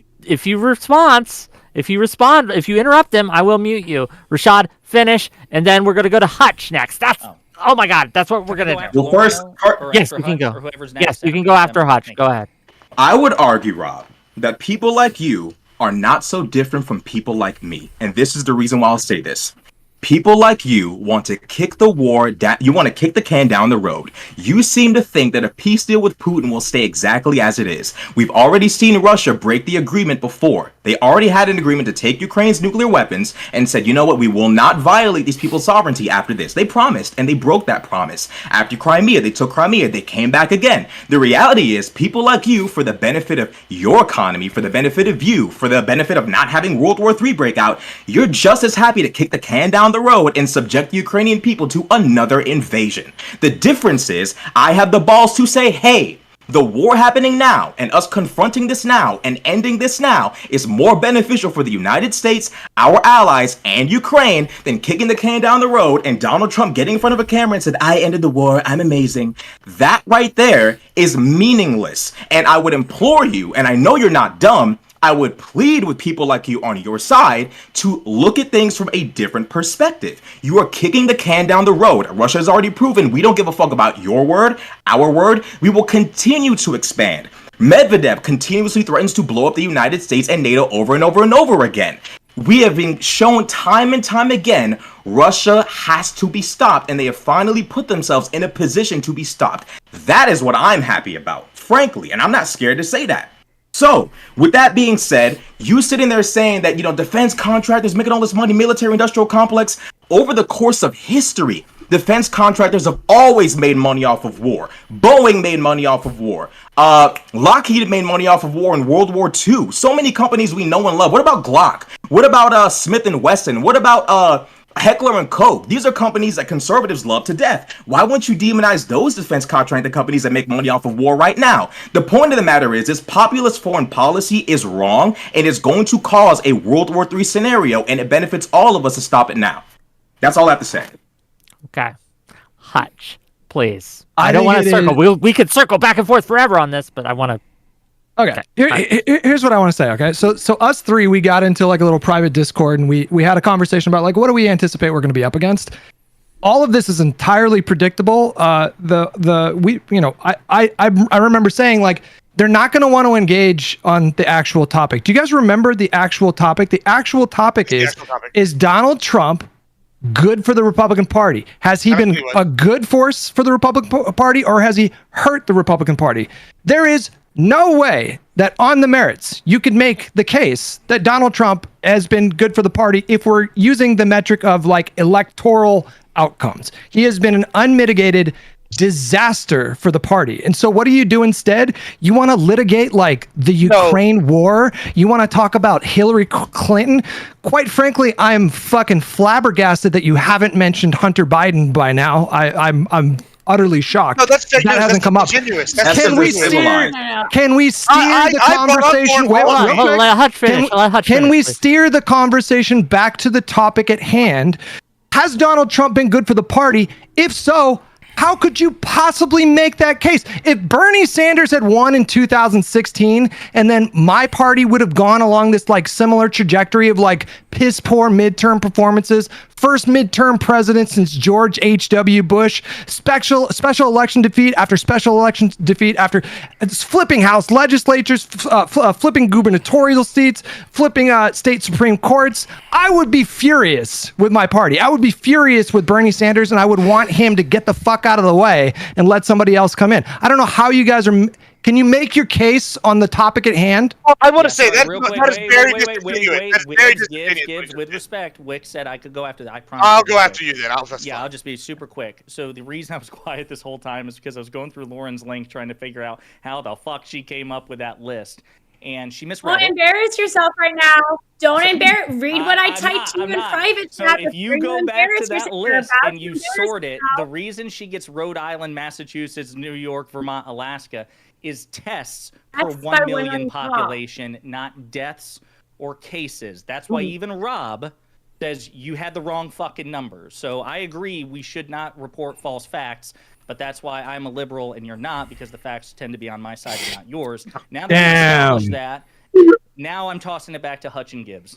So first go of all, ahead. what Hutch did is extremely disingenuous, and that is a liberal tactic, and he wants to ignore what I said, which was I started, and I said the Republican Party has been unified under Donald Trump due to the foreign policy, partially, right? And I brought that up, and then he tried to dismiss everything I said because he didn't like the facts, which what I brought up, and he wanted to just slide that on over and say that Republicans don't have that, and he wants to say, oh, this is not the issue at hand, which is bullshit and very disingenuous, and I'm very disappointed in you for doing that. The difference between you and me. The difference between you and me. I spoke up and said something on the topic, while you wanted to just avoid talking about the issue at hand, which I brought up that Trump said, hey, we're sick of these foreign policy issues. We want to spend the money at home. We're sick of sending our money and our children to foreign wars to die, and we're sick of sending money to Ukraine and spreading this thing out and like fighting a paper tiger war for Ukraine and sending people over there because people are dying. And like when I said, Trump said, hey, let's stop all that and let's spend the money at home, and Republicans are uniting behind that.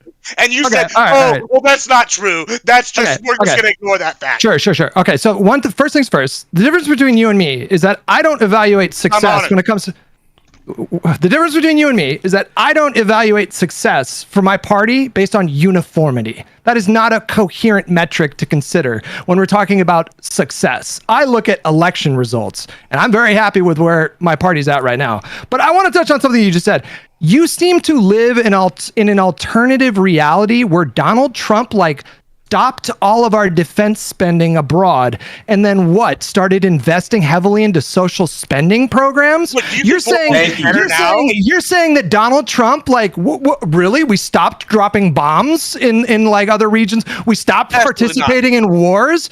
Did we pass some sort of a massive welfare state expansion that I'm just unfamiliar with? Can you explain? I will explain. Donald Trump crushed ISIS. North Korea was no longer a threat. We opened it up. Under Biden, for example, we've had North Korea be more a threat. They've for the first time in 60, 70 years said they no longer see South Korea as a part of them anymore and are willing to go to war.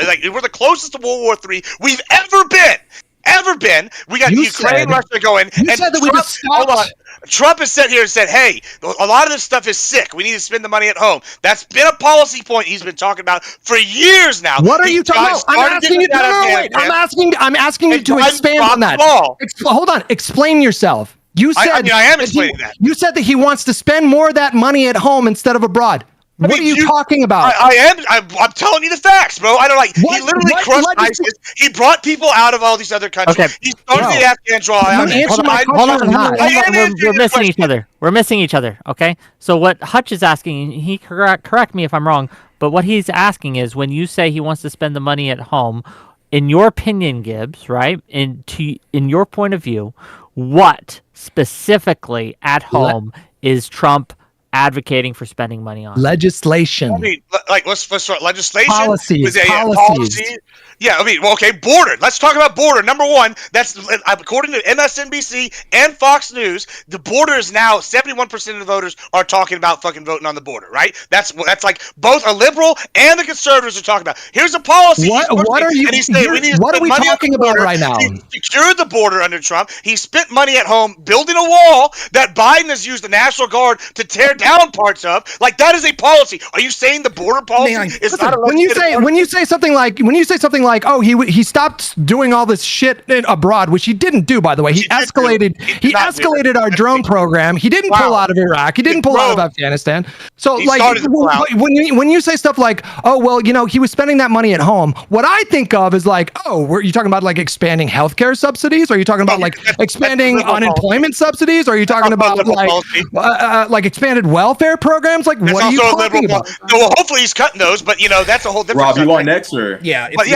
I'm talking about a tangible policy, and the border is one of them, and that's the one issue people are talking about voting on the most. And he sat here and he spent money on that. He pulled us out of Afghanistan, started to, which, like I said, Biden dropped the ball. He was working with North Korea to stop all the bullshit over there, and now that country's in a crazier position than ever. I don't know how you can even argue that Biden's foreign policy hasn't been an utter and abysmal failure, and there's a reason why Trump people are sitting here going, "Hey, stupid, let's stop sending our money everywhere else and spend some money at home." Okay. And Why are Trump people talking to other Trump people? Just before we go on, I'm going to put a pin in this because I need to make money. And I said at the top of the hour, I'll read my super chats. Let me go through that, and then we'll get to it. And we'll go to. Can I go after Rob, by the way? When you're Yeah, done? we'll go to Rob, then we'll go to Josiah, and then we'll go. Rashad, Again, I I think just he said first, so I'll go after Rashad.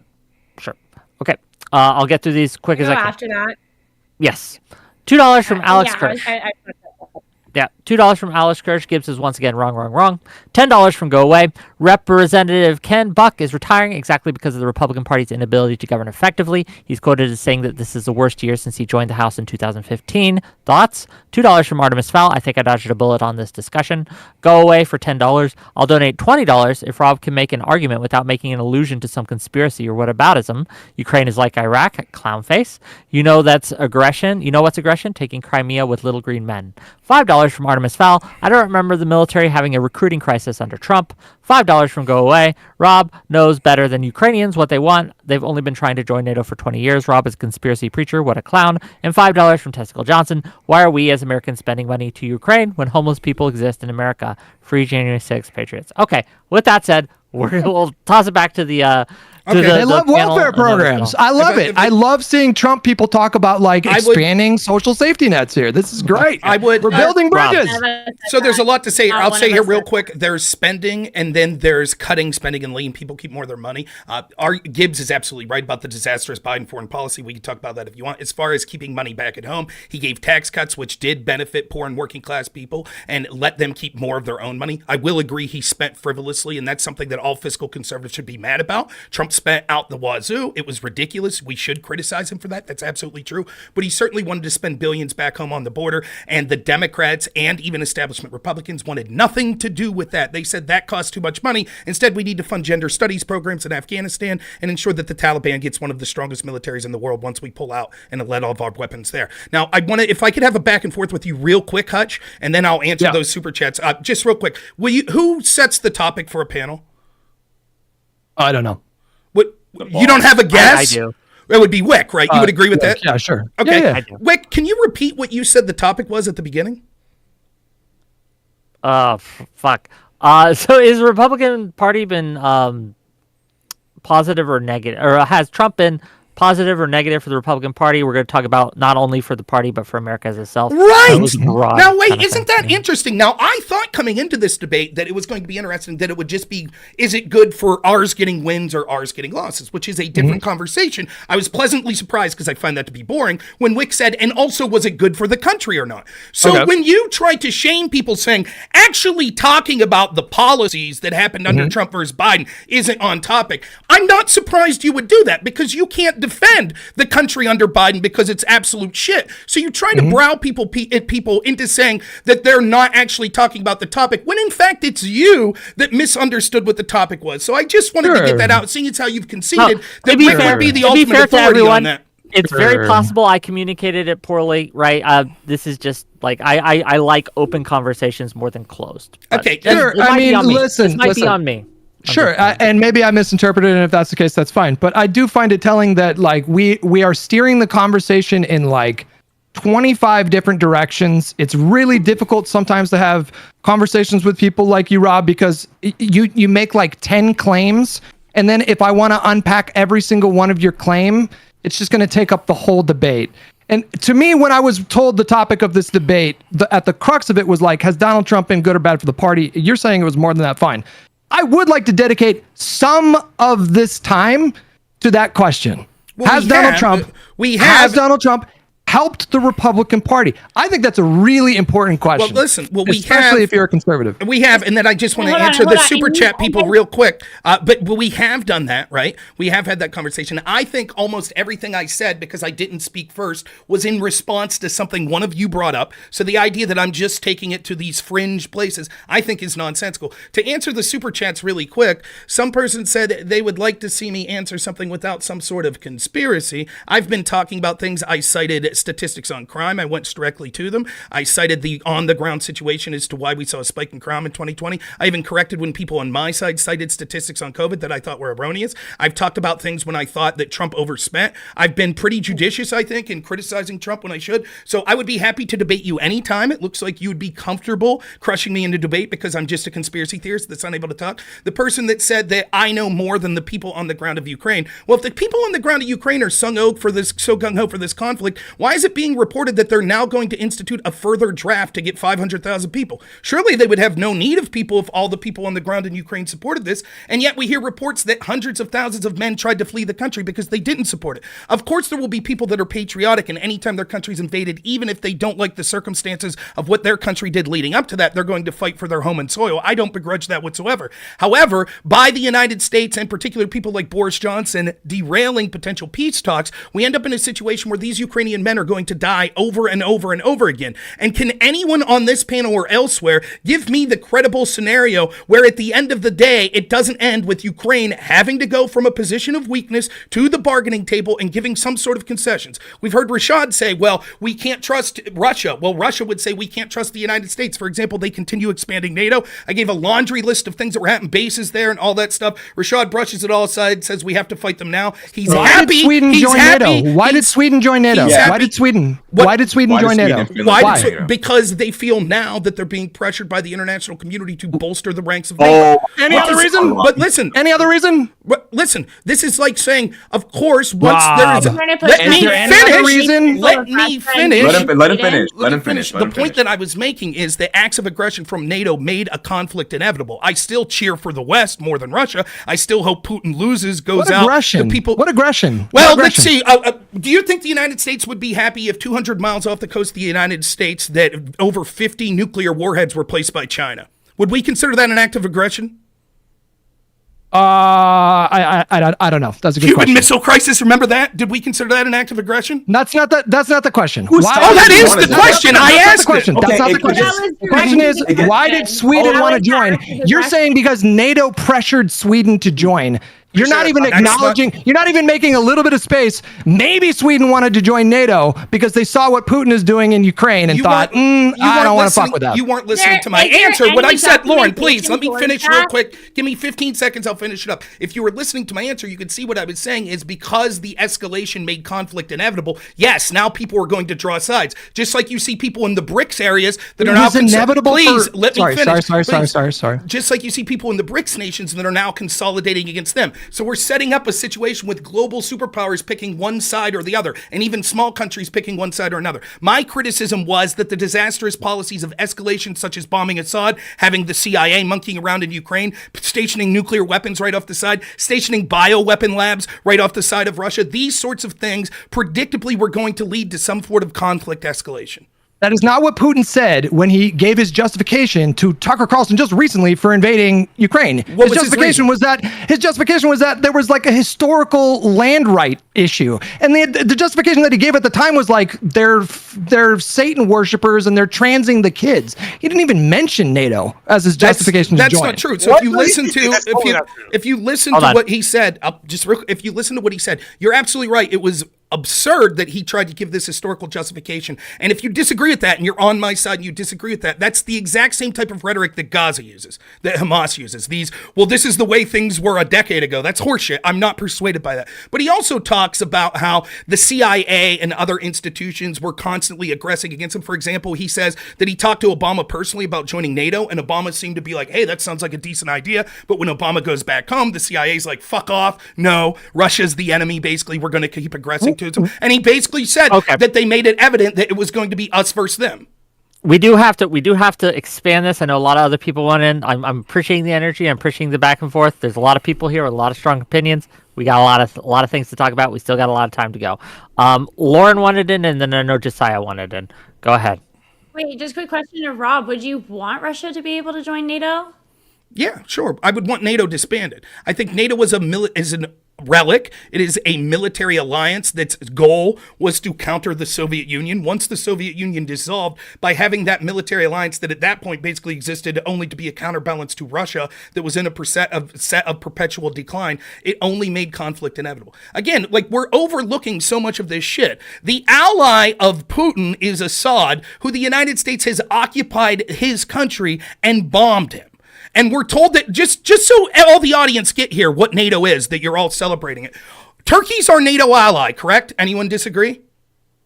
Well, they're in NATO. I don't know if they're our ally. Okay, we're told that we can't leave Syria, even though allegedly we've defeated ISIS there. And the reason we can't leave Syria, and when Trump tried to leave Syria, the generals lied to him. They committed treason when he tried to leave. The reason we're told we can't leave Syria is because if we do, our allies, the Kurds, will have genocide committed against them by our NATO ally Turkey, where we station nuclear weapons. So we're admitting the official narrative is we are militaristically allied with genocidal maniacs and have given them nuclear weapons, and they will wipe out the rest of our allies if we don't have a perpetual military presence. That's the institution you all are defending. Lauren, go ahead. Lauren. Why do we want to be allied with more people who are somewhat genocidal and crazy? Why would we want to be linked to Russia in a similar way that we're linked to Turkey if we are already experiencing conflict? I can answer this in 10 seconds. Because by Russia joining NATO, it would merely become a political alliance similar to that of the UN or the United Nations. Okay, let's go to Josiah. It's already. Oh, unless you had more, Lauren. Was that what you wanted to say when you said you wanted to speak up? Was reply to? Well, I do want to apologize for the bad stats that I gave earlier. That's embarrassing. And you're right. It does seem like a lot of Republican states are kind of dead. Anyways, and also, We were calling the week. Let's just highlight that, like, being willing to say, "Oh fuck, I fucked up and I got the wrong." People make mistakes. Commendable. Thank you. Appreciate it. Okay, continue, Lauren, and then we'll. But yeah, I think the UN is widely unsuccessful because it's just now like this. The fact that the U.S. has the same equivalent morality votes as any other country that is equivalent to the U.S., such as like China, and it's all bullshit now. So I wouldn't want the same thing to happen here and have Russia become a part of NATO. I don't understand why you'd want that. What do you want NATO to do without Russia there? What do you think the role of NATO is? It's a military alliance, correct? Against who? I can jump in for you, Lauren. I can jump in. Go for it. Okay, I would argue that one of the other benefits of NATO is keeping an eye on our own allies, because allies can easily become enemies. One of the benefits of NATO is having military and economic oversight over the European nations. If we disbanded NATO, and let's say Germany... You said what? Quick question. Do you agree with Rob, then, that you would want Russia to become a part of NATO? Oh, no, not right now. I mean, in the future, I would love to be friendly with Russia, but not right now in any capacity, no. Because one of the things that conservatives argue against is, or argue and say, Russia is feeling that they had to invade Ukraine because Ukraine is also feeling pressure to possibly join NATO, and other people were saying, well, we didn't want Ukraine to join NATO anyway because it's a largely corrupt country, so why would we want them to be a part of NATO? But same with Russia. Let's recenter things, and the question first for you, Lauren, and then I want to go to Josiah and the others, right? But first for you, Lauren. Okay. Do you think Trump's policies and rhetoric and how Trump influences the Republican Party's policies and rhetoric has been good for our has been the way we want to deal with Russia, or has it been hurtful to the way we should be dealing with Russia? Which do you think, and why? Well, I think leading with power, leading with force, and without using force is much stronger than leading weakly and then having to use force. So Trump was...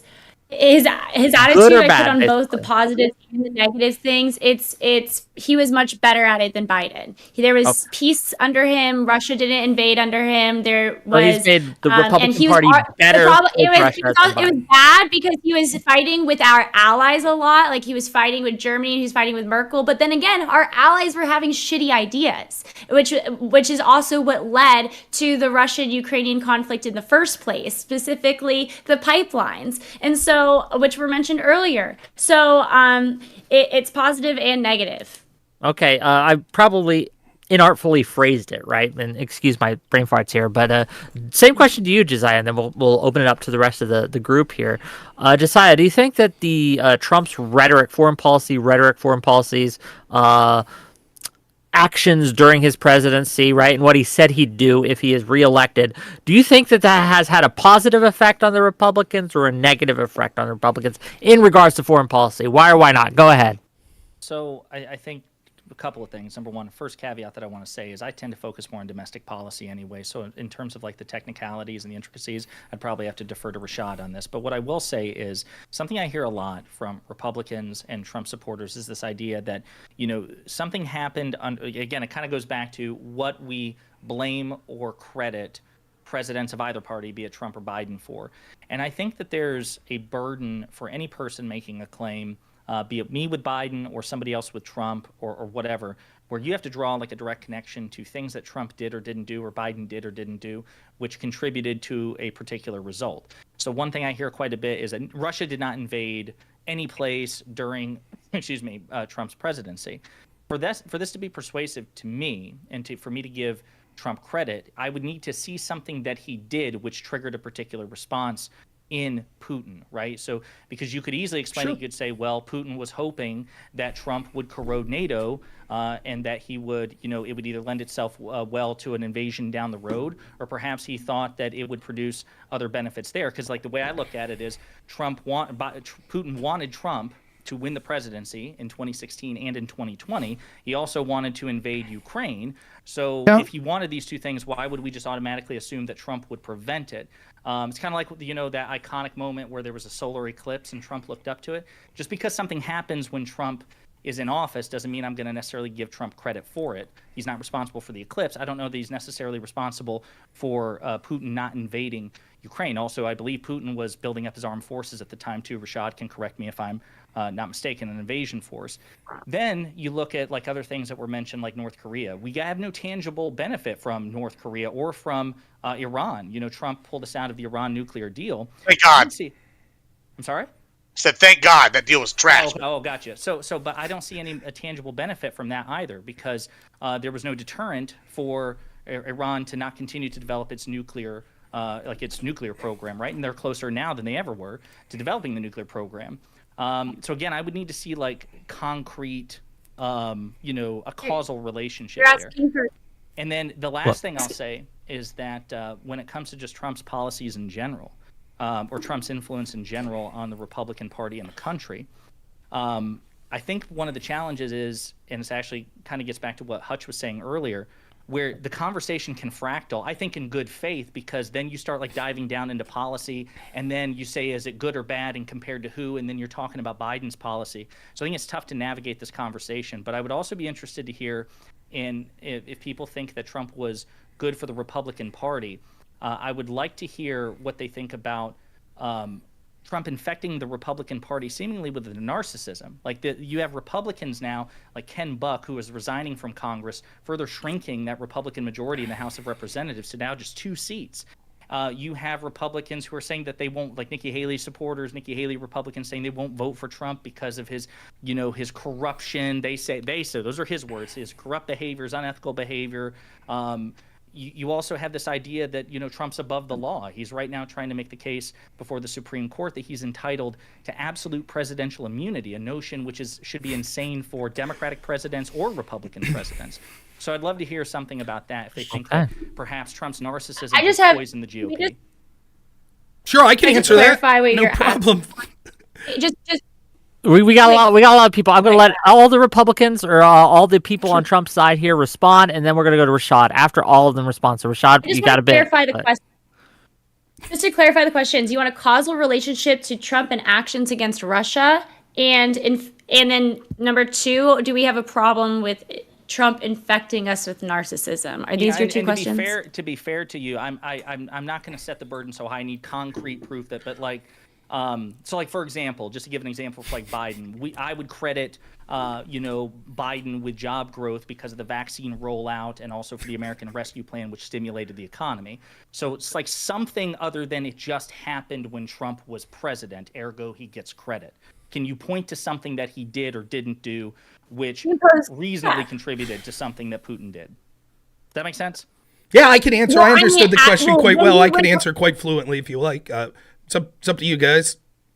Yeah, you go first. You want me to go Did he first? not have Okay. Putin? First off, it's interesting you said the Hold on, vaccine quickly, rollouts. didn't you- Just a quick question. Can you tell me on average how many vaccines were being rolled out a day when Trump left office? I think it was getting close to 1 million. And how many was It the was average for ratcheting Biden? up. Over 1 million. Okay, so about the same number. So I would say that, I mean, it wasn't like double the number or anything. Yeah, like it was that, about but the same. rate It was wasn't increasing. like 1.5 million. It was around the same number. In fact, Biden said it was his goal to roll out 1 million a day. That was being accomplished under Trump. Would you also admit that Biden said that he would be untrusting of the vaccine because he didn't think it could come out in the time frame that Trump was suggesting before the election? That's not what he said. What did he That's not say? what they Go said. ahead. Go ahead. What did he say? He what was happening was Trump was publicly pressuring the FDA. That's not true. To, No, he wasn't. Yes, No, he wasn't. yes, he was. Did Yes, he anybody? was. We could do this real quick. I can pull up the source if you want. No, Let me ask you, no, please, no, Lauren. no, Please, no, let me. Hold on. This is the problem. Let's- I recall let's- some statement by Biden where he said that he would trust it only if the scientists confirmed that it was Yes. efficacious. But this is what I'm talking Yes. about. With all due respect, Rob, now we're making it about Biden. No. I just wanted to make the point because I will give the examples of Trump, but I just want to make the point because the examples you gave of Biden are actions that were already being taken under Trump. And to real quick get to your point, Hutch, did anyone from the FDA resign under this pressure because Trump was pressuring them?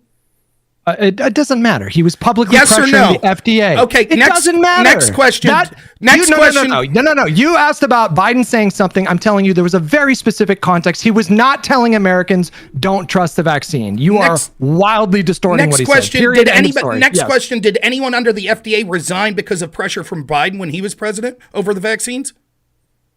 Yes. I have no idea. Yes, what two I have people no idea did. what you're alluding to. Yes, two people did. So the now problem is you say so much There we bullshit. go. It's really hard to fact check everything you say. But let's go. Okay, there you go. So the point Yes. is, what you could see, the very thing he accused Trump of doing, that he pressured them in unethical ways, and therefore the FDA was upset about this, and that's why Biden was justified in casting shade in the vaccine. It was actually Biden, when it came to boosters, that what people at did the Trump do? FBI actually resigned because they felt they were being pressured from Biden. But I know that Josiah and Hutch didn't have shit all to say about that. They didn't care about that. Now, to get to the Jesus Christ. specific, Thank you, please. policies that Trump did, right? One, when it comes to foreign policy, let's talk about that first.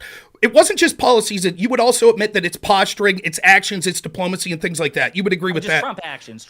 Okay, is what right. would So include rhetoric. first off, I think a lot of what Trump was doing was that he was actually taking actions that were quite hostile and encircling of Russia. For example, massively expanding our energy production and exportation was one of the worst things that could happen. He also put heavy sanctions on Russian diplomats. He also, unlike Obama, actually provided militaristic defense to Ukraine, sometimes in which I didn't like providing Javelin missiles to them. Trump was the most hawkish president to Russia since Reagan. He was. It's absolutely true. Now, he said things like, oh, well, why aren't we working with Russia to fight ISIS in Syria? He was absolutely right to say those sorts of things. He walked softly but carried a big stick. He said things that might assuage a dictator's personality and narcissism, but then enacted policies that were actually quite hawkish against them. Okay. Biden, on that, real quick, like there's a lot to say in this. You also Biden, on the other hand, showed incredible weakness. In fact, it emboldened our enemies. I agreed with the withdrawal of Afghanistan, but the way he did it, where you literally see pictures of people holding on to jet planes because it was such amateur hour, showed our allies that now is the time to act because the incredible incompetence and weakness at the top. You also make the mistake of saying that Russia wanted Trump to win. That's not true. Reporting from Michael Schellenberger just came out, and there was reporting going years back in this. The memo that said that Russia wanted him to win, that 17 intelligence agencies signed off, was actually just written by about 3 people under John Brennan at the CIA. There's now evidence that there was credible information that actually Russia wanted Hillary Clinton to win for the same reason that he publicly acknowledged he wants Joe Biden to win this time, because he finds both of them to be establishment politicians that are predictable, and he knows how to navigate. Trump is seen as someone who's unpredictable, so our allies have to be on their toes because they're worried they'll cross a line that Trump will go after them. You do got to get some back and forth in here, and I know I see you, Rashad, and chomping at the bit. And I see you, Gibbs. You're chomping at the bit. I know. We're gonna get as many people in as we can on this subject, but I want to give Hutch and Josiah a chance to respond to that really quick. Then we're going to Rashad. Well, Rashad, you're on their team too, so you can respond too. Then we're going to Gibbs, and then we're going to continue on. Go ahead. Rashad, you seem really good with the foreign policy stuff, so why don't you go here? I want to hear your response to this. Yeah, please. Okay, so to bring things back to the topic at hand, talking about how Trump's foreign policy is affecting the success of the Republican Party. I want to argue with Rob because I like the fact that Rob is so populist and so into that shit because I haven't spoken to someone like this yet. So when we talk about Ukraine funding, Gibbs, you spoke about, sending all this money to Ukraine, blah, blah, blah. We do have to come to terms with the fact that we're sending 1% of our GDP. So we have Republicans selling this false narrative. People like Matt Walsh going on Twitter and saying, aren't you mad about the fact that food is being taken off of the plates of American children and being sent to all these oligarchs and governments all around the world? And yet the Republican Party, both pundit and politician, have yet to present any sort of public spending bills for the American people that are downtrodden, hungry, poor, homeless, a whole 9 yards. So one of my issues here is Donald Trump, his cronies, his henchmen, and the politicians that support him are selling the Republican Party a fake isolationist world in which we can pull away from the affairs of the world and somehow be safe from the affairs of the world, disbanding NATO, not being involved in Ukraine. Rob, you spoke about disbanding NATO and what's beneficial toward NATO outside of dismantling Russia. I mean, keeping those European nations, the last 2 world wars started in Europe, the biggest war we've seen to date since World War II happened in Europe. It's incredibly beneficial toward the United States geopolitically to have a very strong and stern eye and complete control over what goes on in Europe. And NATO is our foothold and control over Europe. I firmly believe that if Republicans currently have their way with the populist, sort of anti-uniparty, anti-establishment, defense contracting nonsense, I firmly believe we are going to walk into a world where America is less powerful on the geopolitical stage, and that will negatively affect the Republican Party's ability to win in the future when Americans know that America will be weaker, will be softer, will be less involved geopolitically, less economically powerful. We will see that, and Republicans will take a hit for that at the polls in the future. Can I jump in real quick and just say, like, prima facie, the idea that Vladimir Putin would prefer someone like Hillary Clinton or Joe Biden over someone like Donald Trump is absurd. The Republican Party in 2012 nominated Mitt Romney to be their to be their nomination. He was sounding the alarm about Russia. He was sounding the alarm about Russia in 2012. Just 4 years later, you had Donald Trump coming in, who was undermining NATO to the extent that now it's like a mainstream Republican position to be like, fuck NATO. Let's just it's not our problem. Let's just let Vladimir Putin do whatever we want. Whereas you see Joe Biden, who is taking a very strong stance against Biden on the global stage, making his job of annexing part of Ukraine way harder than it would be. Donald Trump is just openly saying, like, nah, I don't think I'm going to give Ukraine any money. I'm going to negotiate a peace within 24 hours. What he means is just give land to Russia and just end the war that way. You're asking me to accept the findings of a hyper partisan guy in the Schellenberger, who in my mind has zero credibility after the Twitter files. That guy is a fucking clown. How do you explain? Why would it suit Vladimir Putin's interest for Joe Biden to win, who is pushing for Ukraine to get more aid, than Donald Trump? Make it make sense. Okay, it's simple, right? I'll be able to do this quickly. First off, you already give the rationale in the example you give. I don't know if you understand that the example you give actually disproves your point. You're right. Mitt Romney, a Republican, did talk about Russia being our biggest threat. And what did Obama say?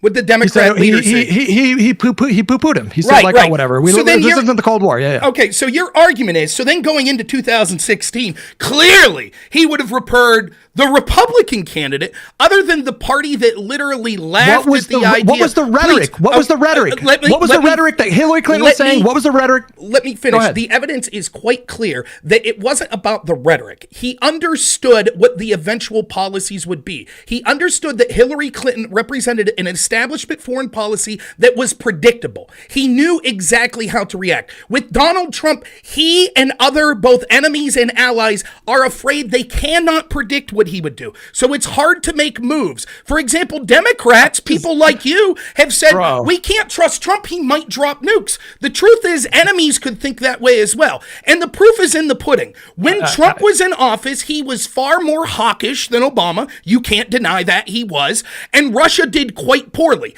When Biden was in office, through his blunders in Afghanistan, his overarching incompetency, we could see that Russia feels emboldened. And there's more to say, but that's fine. Clarifying question just for my own thing. Then I do want to... question. I'm sorry, there was a quick fact check I was trying to squeeze in there.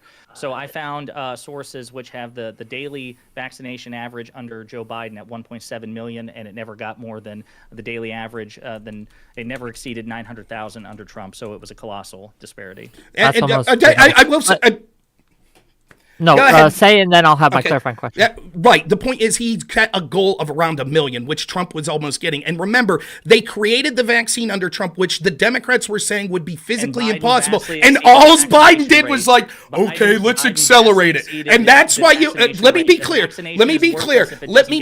right? Like, and then you could have your chance to respond. I understand the need to filibuster when making this stupid point. So all he did was, okay, let's produce more. And you're like, oh, for that, I give him credit for job creation. But you don't but real quick, but you don't give Trump any of it. Please let me finish, and then you can re-explain if you think I'm wrong. But you don't give Trump credit for having Operation Warp Speed, which, by the way, a lot of people on our side of the legend don't like the vaccine. You don't give him credit for the job creation. Did I not give credit for that? What you just said, let me repeat.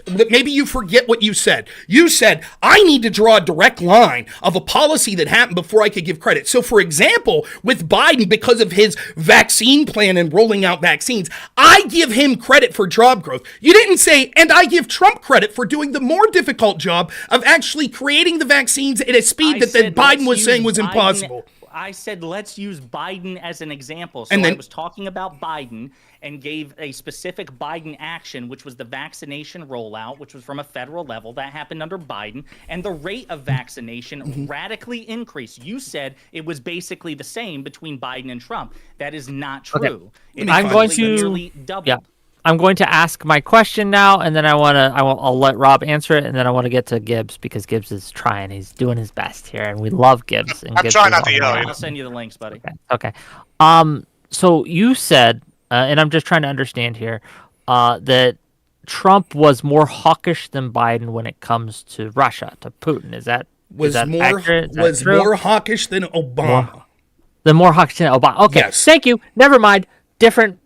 Then I withdraw my question because I was about to say, well, there was a lot of things I was going to ask after that. But fair enough. If I misheard, that's fine. If I could just ask real quick, any of the three lefties can answer. I would be interested if you could tell me what would Biden do with Ukraine, because I don't have a fucking clue. I think he'll cave in. I think he'll keep sending the money. Biden, you continue to send them. Trump. Did I say Biden? I meant Trump. If Trump wins, what would he do? He will push to end Ukraine aid day one. I don't think he will. I hope so. I hope he does, but I don't think he will. Okay. I think he'll give in. Isn't that illuminating though? Isn't that illuminating? Like if you were Vladimir Putin, okay? Let's say take it back to Vladimir Putin 2012, or put him in, put yourself in his mind right now. If you were trying to shape public opinion on if you could only pick one thing, what do you think he would be trying to shape American public opinion on? That would translate to actual political consequences. Yes. The weakening of the United States. The weakening of NATO.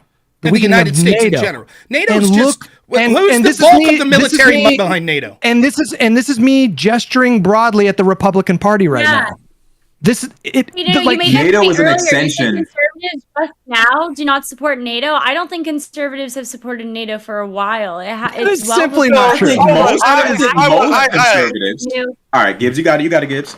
Yeah. So first of all, all right. I've broken with Trump on some of his policies. I believe in NATO. However, what Trump has done, and this is a big one. Y'all want some policies? I'm going to give you some policies. One of the things Trump has done is he's asked NATO allied nations to carry their fair share and threatened them if they don't that he's going to leave, which has incentivized them to start adding more to their defense budgets. We now have these countries, since he's threatened this, have been spending more on their defense budget. Let's talk about some other policies, though, that mean Trump has been good for the economy, because we've been spending a lot of time on foreign policy, and I think that is a pretty clear statement that we can all say Trump was better on foreign policy than the utter abysmal disaster that has been Joe Biden, the worst foreign policy president in history. I do not co-sign. I mean, well, that's fine, but you're just wrong. But anyway, actually, so first of all, Trump actually gave tax cuts. That incentivized the economy for the middle, lower classes. They'll keep more money in their pocket. Here's another one. He set up the border wall. He started that, which the Biden administration has used the National Guard to go and tear down parts of. In fact, he's used the National Guard against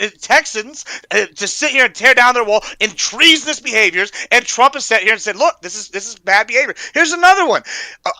While Trump was president, here's the big one.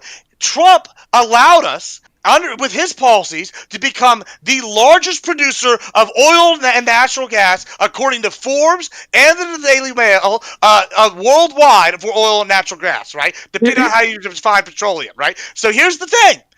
We passed Saudi Arabia. We are over here becoming energy independent. We're stopping our reliance on foreign oil. These are all good things. This is all good things for the Republican Party. Why would you want us to be dependent on countries like OPEC, that are in OPEC, to be dependent on these countries and beholden to places like y'all say y'all don't like Russia? Why do you want Biden to weaken domestic oil and gas production when he's stopping the natural gas pipelines? He's stopping oil production in areas. This is the thing that Biden has unequivocally done domestically that Trump pushed. And so you're sitting here saying you want actual policy, and I'm giving you actual policy, and then you want to go into denial. Here's one thing I will give you guys, okay? One thing that Trump did that I actually think was quite good is he actually got the Mexican president to invest $1.5 billion in border. Did you guys know that? Trump got the Mexican president to invest. I don't know what you're talking about. That was actually Joe Biden that did that. I don't know if you're aware, but Joe Biden actually got the Mexican government to commit $1.5 billion to commit to the border situation right now. Just to clear that up. It's working well. We had one president that said he was going to get Mexico to pay for the wall, and then we got another president that actually got we have another government to dedicate $1.5 billion to the border wall. It's working, right? To the border situation. So the border's great, right? Biden's doing a better job on the border, correct?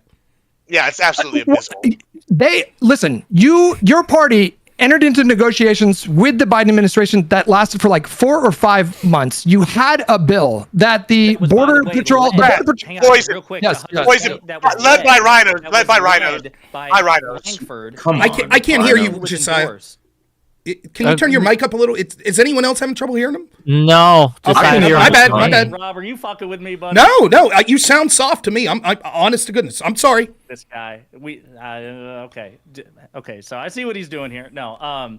So Langford was a Republican senator endorsed by Donald Trump in large part because of his hawkish conservative stance on the border. And he was the lead Republican architect for that bipartisan border bill that was endorsed by the anti-Biden, pro-Trump Border Patrol Union. I'm sorry, I'm going to throw it right back to Hutch. I just wanted to throw that in there. No, you got I can respond to this if you like. It's up to you guys. Oh, I'm ready for the border debate. Let's go. I'm always ready. Go ahead, Gibbs. I'll give it to. I'll let Gibbs. Yeah, I'll let Gibbs. Hang on. I was just addressing that point to clarify for Hutch, but I was also promised 30 minutes ago, because I do think it's interesting, especially it's related to the topic, about has Trump infected the GOP with his sense of narcissism, and we would say on the left, cultishness. I'm not going to use that word just in case it's like incendiary, but that's what we would call it, that he has made the GOP a cult.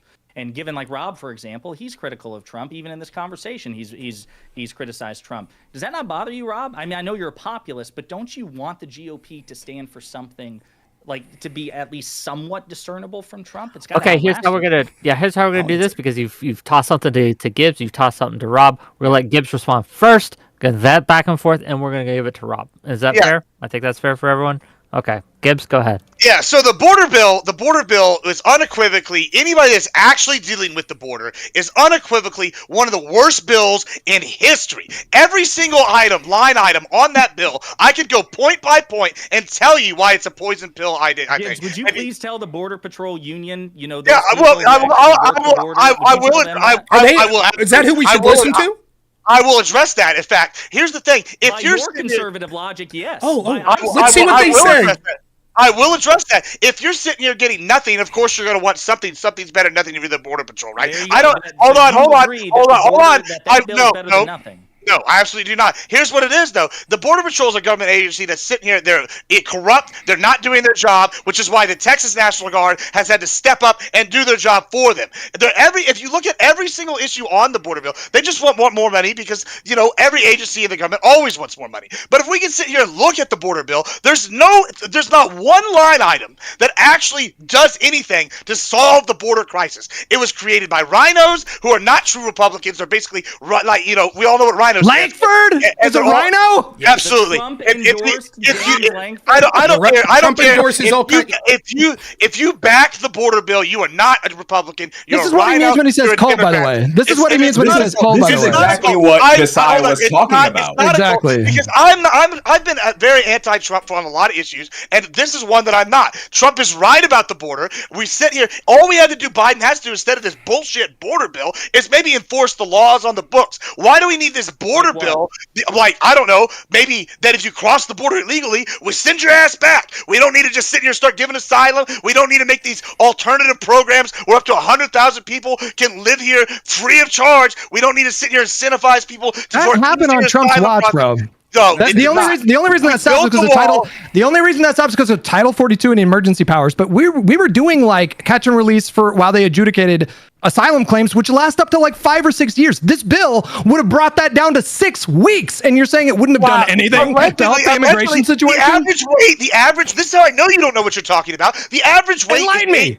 The average wait for an asylum person is 8 years, and you're telling me 50 new judges is going to cut that? Most estimates say that's going to cut it down to 5 or 6 years. Some are saying it's the 3 or 4. Where are you getting this? If you're sitting here talking about 6 weeks, you don't know what you're talking about. You're clearly not dealing with the border issue. If I could jump in real quick, so I don't remember the exact law, but the courts ruled on the portion of the law provision during Trump's alleged Muslim ban, which was really just a list of countries that Obama came up with that were exporters of terrorism, so it was never a Muslim ban. Nonetheless, the courts ruled that there is a specific provision that gives the executive authority under emergency to control groups of people that can't come to the border. That could be swathing, saying no one can come to the border, or specific countries or specific groups. So Biden has the power to do that. He has chosen not to. The argument that people make, and you three can tell me if I'm wrong, is that there's no money. We need more money. Is that correct? I mean, that's part of it. No, not you. Leave them answer. I want to hear the left. No, there is that. No, funding is a part of it. It's not just that, though. It's using that funding to expand on immigration judges, immigration lawyers, to hire more border patrol agents. Hold on, let him answer the question. You gotta let him answer. To invest in smart technology. I mean, there was all kinds of usage for these funds. It's not just funding, but yeah. Okay, well, but if we have the authority now to keep all of those people out, and you say we need more judges, we need new guards, please let me finish real quick. So then the problem is that there's not money, correct? That we needed the money in this bill, Rob, correct? That's not the only problem. It's not the only problem. Restate. I'm sorry, Rob. Could you restate? I'm sorry. The authority that Biden has now that he's not using. Yeah, so if you go back and you look at the court case where the courts adjudicated Trump's alleged Muslim ban, whatever the specific, I wasn't prepared for this, but I've looked this up and I've seen so there's an actual provision that they cite in law that says one of the powers that the executive has is that it's within his rights to keep any group of people that he wants out if he declares an emergency. So that's why it was legal for Trump to say we're not going to accept these countries. He could have said we're not going to accept any immigration or any asylum seekers. So that law is on the books. The courts have ruled that's legitimate. I'll just answer for... What's that?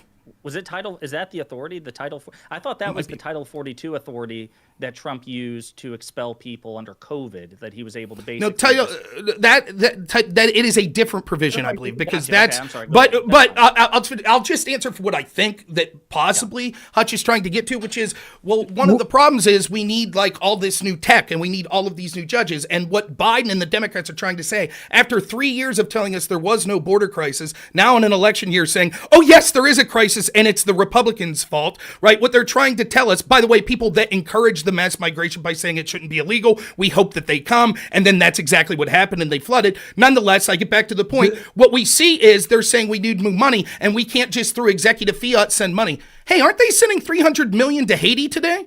Didn't Biden just do that? Why couldn't he send that money to the border? Well, and on top of that, Finish, and then I know Lauren's trying to get into. yeah. So, and on top of that, right? So all these provisions y'all talking about, the people down here that are actually dealing with it know that these are incentives to come, right? So, like y'all talked about, like, oh, we need all this high tech stuff. All right, Texas built a barrier that was called inhumane in Shelby Park, right? In Shelby Park, it was averaging 1,500 people a day. Now, since that barrier went up and the Texas National Guard defended it from the U.S. government, they stopped it down to 2 to 3 people every other day. Now, we had a border surge in an area where Biden's administration had torn down the Trump border in Laredo. Just 2 weeks ago, we had a surge. 21,000 people came through. One of the provisions in that border bill was that we're going to get 50,000 beds. Wow! So in 3 days, we had half that amount already filled, basically. Half that amount filled in 3 days. And you want to sit here and say that this was any kind of realistic solution? Okay. No, this was just a political slam dunk for like the Biden and them to say, "Oh, it was good," and Trump called them out. And Trump called them out. Funds for Haiti, by the way, were taken from the Department of Defense. I think that's probably the reason. And I want to bring up Haiti. Border's a defense issue. Wait. It's not. It's a DHS issue. It's a different. They can be creative. I want to bring up Haiti. It's impounding funds. I think Trump actually got, if I'm not mistaken, a court struck down when Trump tried to impound funds for his border wall when it wasn't congressionally approved, and the court struck it down. Kind of the same thing. I don't. So think what is the Department of Defense? How is it defense for Haiti? Hold on, one at a time. Because I think Haiti, if I'm not mistaken, is being attacked by like gangs or Like whatever. cannibals. There's a cannibal gang. There's a cannibal gang that's basically taken over. The guy named Barbecue is in charge, basically, and is united the gang. Yeah, it's a cannibal gang. They have videos and stuff, allegedly, or whatever. Like, some of the videos haven't been. Are you getting this because Trump said Hannibal Lecters are like coming into the country? He's not lying. No, there's He's not lying. hold on, Is this a thing? just so everyone knows, there is some allegedly, and I've seen some videos to suggest this is the case. Okay. There are cannibal gangs in Haiti that are attacking. Yeah, right and the now. guy's name is Barbecue, allegedly, because he barbecues people, right? That's like in charge of this, right? So I don't know about that, but it's a allegedly. thing. Anyway. Anyway, so there's the thing, though. So Haiti has been an utter disaster. And we talked foreign policy earlier, and I'm glad you brought up Haiti, because part of the reason that Haiti is such a mess is because the Biden administration has sat there and stuck by the president that has been super unpopular in Haiti, and they've stuck by him, and it's created this mess, which just goes back to Biden being terrible foreign policy and Trump being better at it. We got to let them respond, and we got to go to Lauren, then Rob's got to address the cult part. So I haven't forgotten you, Rob. And gang, if you're liking this content, if you're liking this content, hit that like button, hit that subscribe button. Come on, give me money. Super chats. I'll read super chats at the top of the hour before we end. Don't worry. Give me money. Okay, Lauren, then, or first respond to what Gibbs said, then Lauren, then Rob. I just thought and Robnoerr brought up good points about the border bill being a poison pill and everything, but that, to me, that's not even the major issue. It doesn't even matter what policies are in place or what laws are in place. When you have illegals coming in and the Biden administration is putting them in planes, shipping them around the country, and already illegally like, it doesn't matter what laws are on the books or what the numbers are when we know that the Biden administration is already illicitly acting when it comes to this. So I find that exceedingly frustrating, especially when they're acting illegally and we're using FBI statistics to be monitoring these types of things and other types of crimes, then how can we possibly rely on the same people who are taking these statistics then to be arguing these numbers? Furthermore, I just wanted to quickly comment on the cults comment. I find it ironic that voting for a president or having support for a president is cultish, but Trump derangement syndrome isn't considered a cult to you. I think the fact that we talk about Trump as often as we did, like 2 years into Biden's presidency before he started running for office again, the fact that we blamed every single problem on Trump, that people think that he is like Satan reincarnated, is much more cult-like than any MAGA movement could ever be. Okay, so well said. Let's just grant it. Let's just grant it. Fine, there's Trump derangement syndrome. My question was whether or not this cult of personality is having a deleterious effect on the Republican Party. I'm not even gonna fight you on that. That's fine. There's TDS out there. But what about the cult of personality aspect with Trump? and the Republican Party, do you think it's good for the GOP, especially when you consider he's a 78-year-old man? He's going to die eventually. What happens to the party then? What's interesting, and it is worth talking about. One thing that I liked about the Republican Party growing up is how respectful we were. You know, Reagan never took his jacket off in the Oval Office, whereas, you know, the Clintons are taking their pants off. So I always considered us to be like the party of modesty and respect and everything. So I don't like everything that's so brashish about him, but simultaneously he calls out status. He calls out status Republicans. He calls things out as they are, and he makes politics entertaining, and Republicans Honestly, were wildly boring. So Hillary and Bill are gonna send the goons to come get you first and foremost. Then on top of that, using Rhino to like hold people who don't suck Trump's dick at political gunpoint is part of the cult shit that Josiah's talking about, where people can't say, you know what, I disagree with this guy. I don't believe in his ideology or his policies. Rhino, you turn the entire voting base against someone for disagreeing with this man. You don't think you guys are wrong for holding these people at political gunpoint, Laura Trump said, I'm gonna take every penny from the RNC and direct it toward Trump, a billionaire, I think. Trump's legal battles, leaving the down ballot, fighting for their fucking lives. And in these elections. Rashad's point, since Lauren mentioned an irony, it's ironic that if Trump heard what you just said, Lauren, there's a 50-50 chance, or better than 50-50 odds, that he'd issue a shit ton of mean tweets about you. He'd hate your guts because you dared to publicly criticize him. You know that he is thin-skinned in that respect. So that's right. I'm not sure. I know you've That's true. Skin. I know you wouldn't bother you. Can I weigh in? Yeah, I don't disagree. Just let me throw you a bone here. There are things about Trump where he is definitely the type of dude that you have to be all in with him. I don't like that. There are people that surround themselves with Trump that, like, you know, I think are terrible, and even at the influencer level, they're fucking terrible people going after people's wives and shit. It's fucking disgusting. And I find that there are a small group of people that Trump could come out one day and be like, yeah, I'm for the Second Amendment, and then the next day he could come out and be like, we should ban AR-15s, and these people be like, yeah, whatever he said one day to the next. There are those people. Now, those people exist with other politicians right and left as well, but I'll agree they're more vocal under Trump. There's a reason for that, though, which would be a long-winded way to say that they really thank Trump for actually speaking up for him, because people felt in my area of the world that no one spoke up for them culturally or politically for decades. And so one guy speaking up, unfortunately, some people think because he said some nice things about me one time, I have to be all in and I'm never allowed to criticize him. That's a terrible idea. And if you're listening and you're a religious right person, your book tells you that you should worship no man. So don't worship that man. Criticize him when you feel like it. It's absurd to think he's beyond reproach. I'll leave you jump in, then I'll answer the rest of the to reciprocate the good faith. I'm sorry, real quick, Hutch, but to reciprocate the good faith, I guess my question is, and I appreciate that, and how do you control for that, I guess is what I'm saying. Like, how do you say it's a vocal element of the GOP, that there are other aspects of this in other parties, I grant you that, but that it's relatively vocal and prevalent in the GOP with Trump. Are you not worried about it? I know you acknowledge it, but to what extent are you worried about it, and what should be done to control for that? Well, I'm worried about it, but I have to I'm not worried about it near as much as a litany of other things. And you know this from talking to me before, Josiah. My issue, unlike probably at least the lefties on the panel, I'm guessing, is I don't really give a shit about a specific politician. I understand that one bad president will come and go, one bad FBI director comes and goes, one bad senator comes and goes. I have more of a problem with the institutions themselves. So, for example, I think, Josiah, you're absolutely correct. You point out to Lauren that her criticisms of Trump could lead to some mean tweets. You remember what Chuck Schumer said criticizing the FBI gets you? Remember that? Oh, Something my about God. that they're going to investigate you. I can't remember. Right, that they'll find 6 ways of Sunday, which is exactly what they did. So when you talk, and I find it interesting in your opening statement, you talked about this. When you're talking about the success of the Republican Party, the two issues you talked specifically, other than whether or not they're winning elections, were fundraising, in other words, how wealthy people feel about them, not the average people that the constituent mostly represents. And then the other thing you talked about was his corruption, the court cases. Well, the TDS that you all exhibit on your side is, and I'm not saying you personally, but it is probably you. You are willing to overlook the corruption from these institutions because at the end of the day, your political ideology is hating Trump. That's what it is. It's not, I'm a fiscal conservative or I'm a progressive. Well, I'll give you a chance to respond. I'll give you a chance to respond real quick. I'll give you a chance to respond. No. Hold on. Hang on just a second.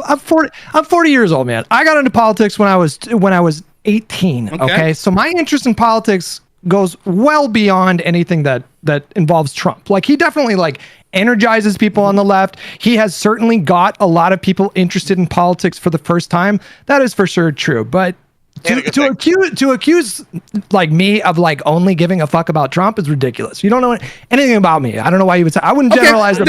Let's do it. Let's real quick. So you're the same age as me, roughly. I'm 39. So when you were when the Iraq War was coming, for or against the Iraq War? Against, firmly. Yes. What did you think about? What did you think about our intelligence agency? Liars? I mean, back then it was back then, in hindsight, what we know is that the Bush administration cherry-picked raw intelligence that was given to them by the intelligence agency. And the intelligence agencies the executive branch, the head of the executive branch, is granted a broad amount of deference, and so I mean, sure. Did you favor bank bailouts? That was every country is going to have black marks on their ledger or whatever. Did you favor bank bailouts? Sorry, say that again. Bank bailouts? Did you favor them? I'm just going through the seminal moments in our life of big political moments, right? They were necessary. So you did favor the bank bailouts, right? Did you favor? I'm not going to sit here and say I love the fact that we bailed banks out. I'm saying it was necessary. Yes. Did you think, for example, the accusation that Trump was colluding with Russia was a big event that needed investigated? Yeah. Do you think that it was a big event when we found out that the actual collusion with Russian was Hillary Clinton's team collusion with the suspected Russian spy named Igor Dushenko? Do you think that needs investigated? We just fundamentally disagree on these things. Well, no, it's not a matter of disagreement. Let me finish. It's not a matter of disagreement, because what I find is, yes, you are correct that there are people that have political points and things like that, but all of it is superseded by their hatred of Trump. So unfortunately, people like you are a dime a dozen. For example, you'll say that you have some sort of core political belief. For example, you'd say the idea of corruption, you've all said it here, the idea of Trump being corrupt, that's a really important thing. Then when I crush you in a debate step by step, which I could do anytime you want, talking about the double standards and how people like Hillary Clinton was corrupt or Joe Biden was corrupt, you'll default at the end of the day, if I prove that, you'll either one, just completely ignore it, or second, what you'll do is say Hunter Biden, say it, say his name. Second thing you'll do is you'll say, fine, they should have arrested them too. But you don't speak up about it. The truth is you're okay with the double standard because you hate Trump. Your other values are on the back burner because you think Trump is an existential threat, and therefore breaking a little eggs to go after Trump is worth it at the end of the day. That's why you have TDS and why it's worse than the Trump call. You gotta let Hutch respond. You gotta let Hutch. Sure. You get to respond. Go ahead. I'm not even gonna this. You don't know me, Rob. If you want to have a conversation and we can kind of pick each other's ideologies, and I can give you sort of a sense of what I believe that has existed independent of Trump for 2 decades now. But we all have beliefs before, and some things have changed or whatever. But we can have that conversation. But I want to what I want to do is bring it back. When Josiah was talking about the cult of personality, I think a really good way to bring it into the discussion that we were just having is to go back to that bipartisan immigration bill. I just want to know, real quick, how does everybody on this panel generally feel about bipartisan efforts to get things done during a divided government? Would you say that it's... I will address that. I'll address that right now. I'll address that. I just want to say, are you generally in favor of it? I am in favor. I am in favor of it. And here's why. Bipartisan things. Let's stop. Let's get just a short yes or no from everyone, because that is what he's asking. Bipartisanship, are you in favor of it or not during a divided government? I like it. I think bipartisanship is good, but that's you think it's value neutral, right? It depends on what. Right. It could be good, it could be bad. Right. With Rob there. If they bipartisanly agree to invade Iraq, it's bad. Right?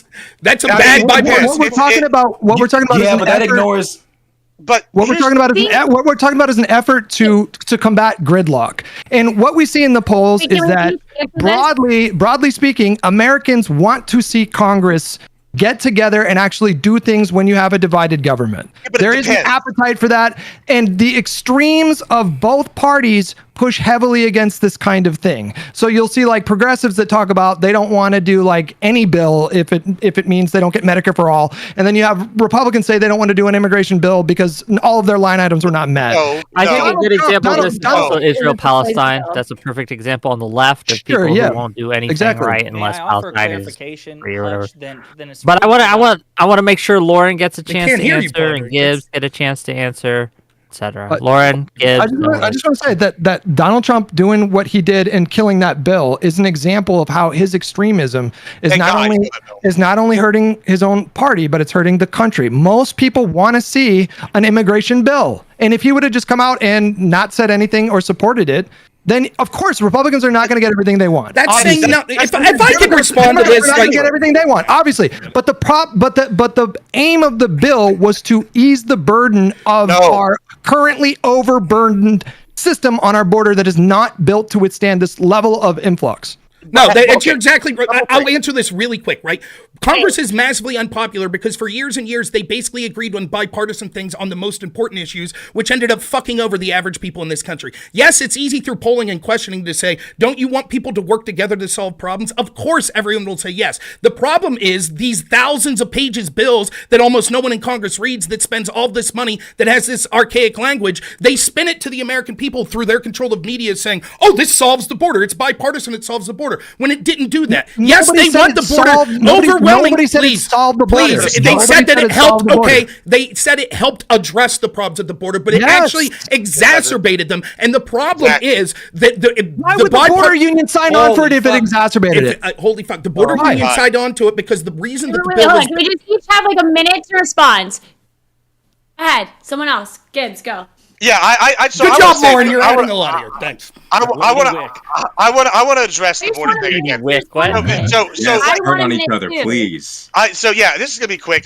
I'm gonna say to your question, it depends. Bipartisanship is good when it's an actual concerted effort to like solve a problem, which the border bill was not, right? And there's a reason why I say this is like like true statement. Like I've read the bill like all 659 pages, like in depth. Like I'm avidly against it, and I'm not a diehard Trumper. I mean, I know I'm Trump like right now because it's Trump time, right? Like it's time. This is who we're behind. This is our candidate, right? But when it comes to the border bill, it's dog shit, right? And there's a reason why bipartisanship doesn't work.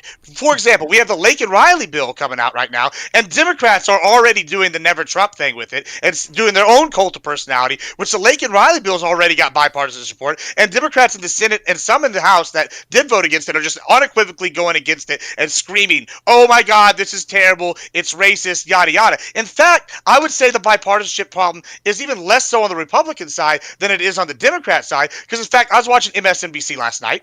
Right? Because I watch all the news agencies, because that's how you get your news. You watch all of them and see the spin. And Rachel Maddow and crew were sitting here talking about how whenever we bring up issues like the border, we bring up issues like the economy, what's the first thing they do? They say, hey, Republicans are racist. They're making these race issues. We're voting on race alone. And that's the thing Democrats have done since at least the early 2000s, right? They've sat here and turned it into race issues instead of like what Bill Clinton said to George Bush Sr. back in the day. It's the economy, stupid, or it's the border, stupid. So yeah, I think bipartisanship is good when it's actually genuine.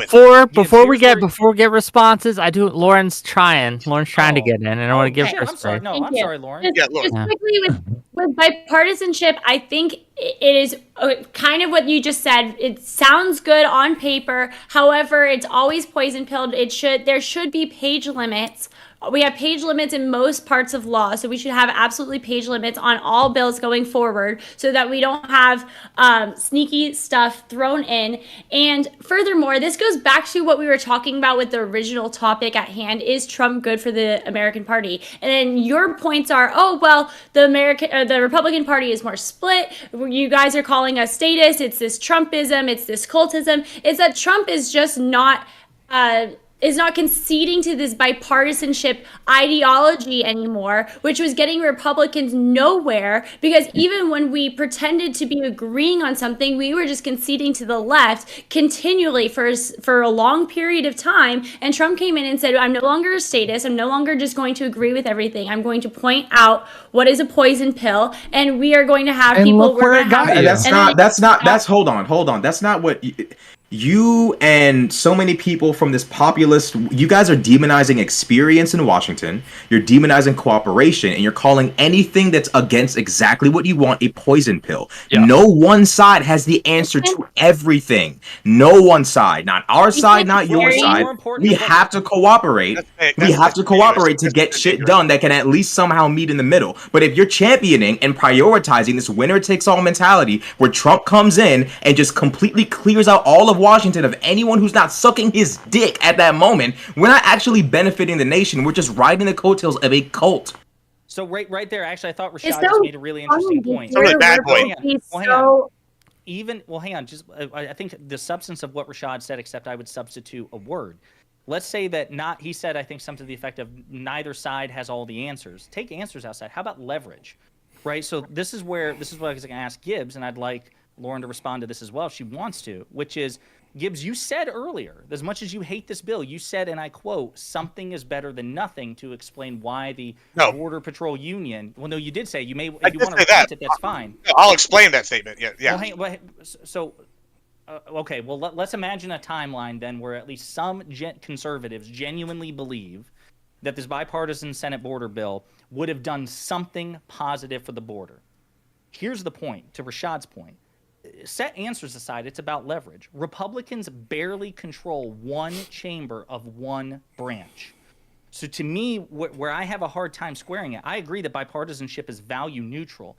But to Rashad's point, if you want to make at least some progress that gives you some things as a conservative, not all, clearly not all, then why not pass it and then make room for additional legislation, better legislation, if you sweep the elections and get what you want rather than kick the can down the road? Because right now what we have is a contradiction. What we hear is there is a crisis right now that needs to be addressed right now. But if I can't get everything I want, then I'm not doing anything.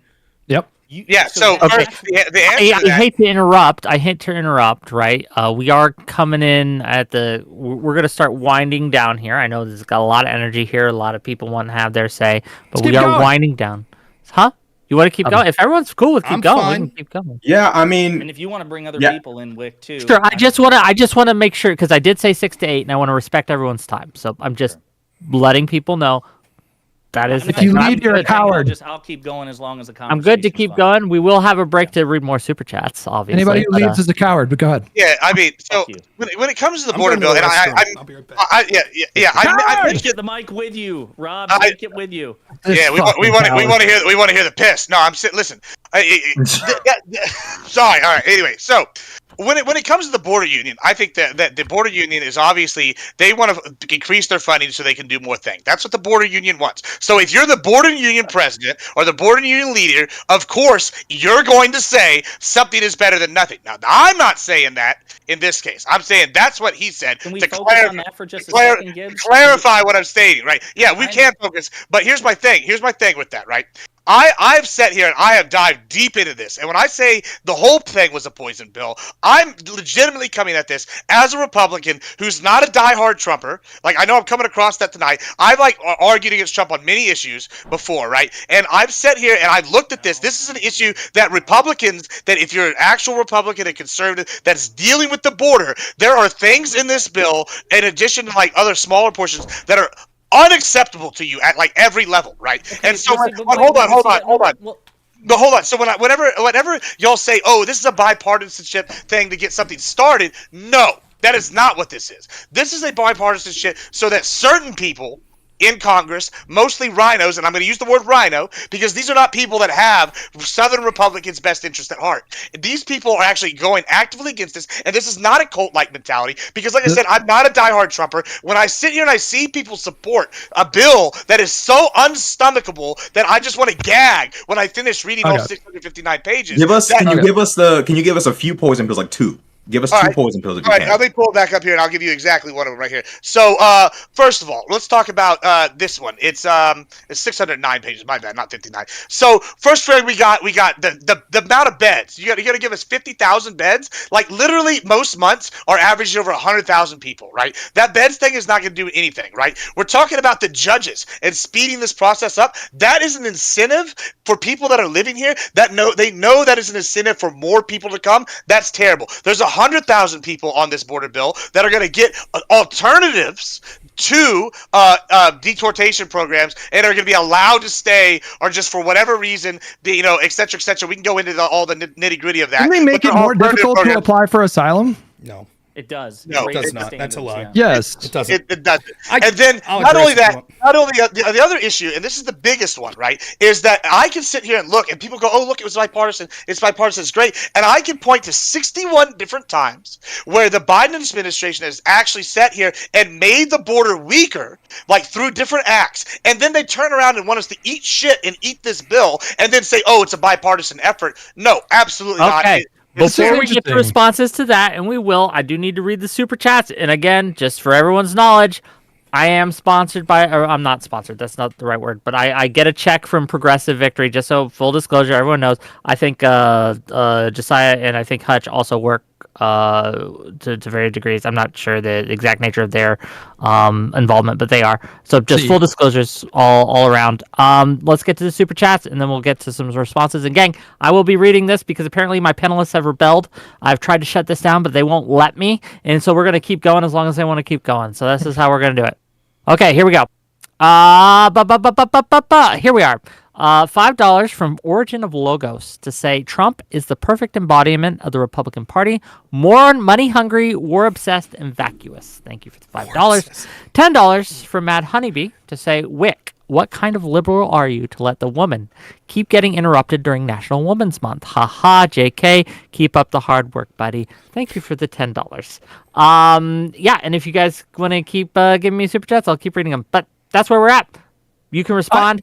Okay. Gibbs, Give Lauren a chance. I remember. I do want to hear Lauren's responses. Yeah, I could go through all specifics. There's I have issues with almost everything in the bill, like specifics wise. I know that we have a limited amount of time on these kind of things, so it's hard to go through and sit here and point 30 seconds. 30 seconds. I'll give you the take. The Border Patrol supported it because they get more money, and they thought that it would be bad but better than the status quo. What they don't look at is that it gives unprecedented authority to Mayorkas and the people he hires to determine whether or not to enforce these provisions. And so there are all sorts of exemptions. They would be able to say, well, these people are special cases, so they get asylum. They'd be able to say, we could have so many days a year that we don't enforce this. And it enshrines this into law for multiple years, which would mean if Republicans and Trump wins in 2024, they wouldn't be able to change this laws. Now, compare that to H.R. 2 that was passed by the House that closes all of these loopholes. Why would we trust the very people that told us they want the illegal immigrants to come, it's racist to not want them to come, and said that it wasn't a crisis for 3 years, that now all of a sudden in an election year say, compromise with us and do this. The problem's not that it gives money and saying, well, you've refused this money. The problem is because the things that it enshrined in order to get that money sent there are far inferior to the status quo and would encourage more illegal immigration. I mean, when this stuff happens on my side, I think it's just, I think it's really bad for our politics to make perfect the enemy of good. And I seem to recall, I could be fucking crazy, but I seem to recall in 2016 and 2015, one of the big things that Donald Trump ran on was he was a deal maker. He was going to get stuff done. He was going to get the parties to work together. And what ended up happening? He was absolutely They illegally spied on him and stymied him in every way. Shit at negotiating deals. He presided over the longest government shutdown in our nation's history. Because the Democrats... That dysfunction has now extended to this speakership debacle that's blown up like a couple times now at this point. And he's not even in power, and he's still blowing up deals. So contrast that with the current president, who actually was able to successfully negotiate bipartisan stuff. And look, the gun bill didn't do everything that I wanted it to. The infrastructure bill didn't do everything that I wanted it to. The ARP initially and Build Back Better. I mean, I'm a big government welfare state kind of guy. And so I wanted to see $15 an hour minimum wage. I wanted to see more subsidies, these kinds of things. My chat is distracting me with something right now, but I'll jump in real quick then. That's hilarious. So what you do is you blame. Go ahead, I'm just- Rashad. You're right. You run it. Good. We do want to go to Lauren because again we gotta. She's had the least amount of speaking Thank time. Thank you. Wow. And then we- Thank you. yeah. Bill is passed by Congress that grants any group or any agency or the president or the Secretary of Foreign Affairs or anyone particular power, and that power is not specified very specifically, then that power, we give deference to whoever is in charge of that power to make their own decisions with that. So this bill, as Rob stated, would give whoever is in charge of the border unprecedented power, and they would be able to manipulate it in ways that ongoing in the future that we wouldn't be able to control without putting in a new bill or getting rid of that bill, striking that bill.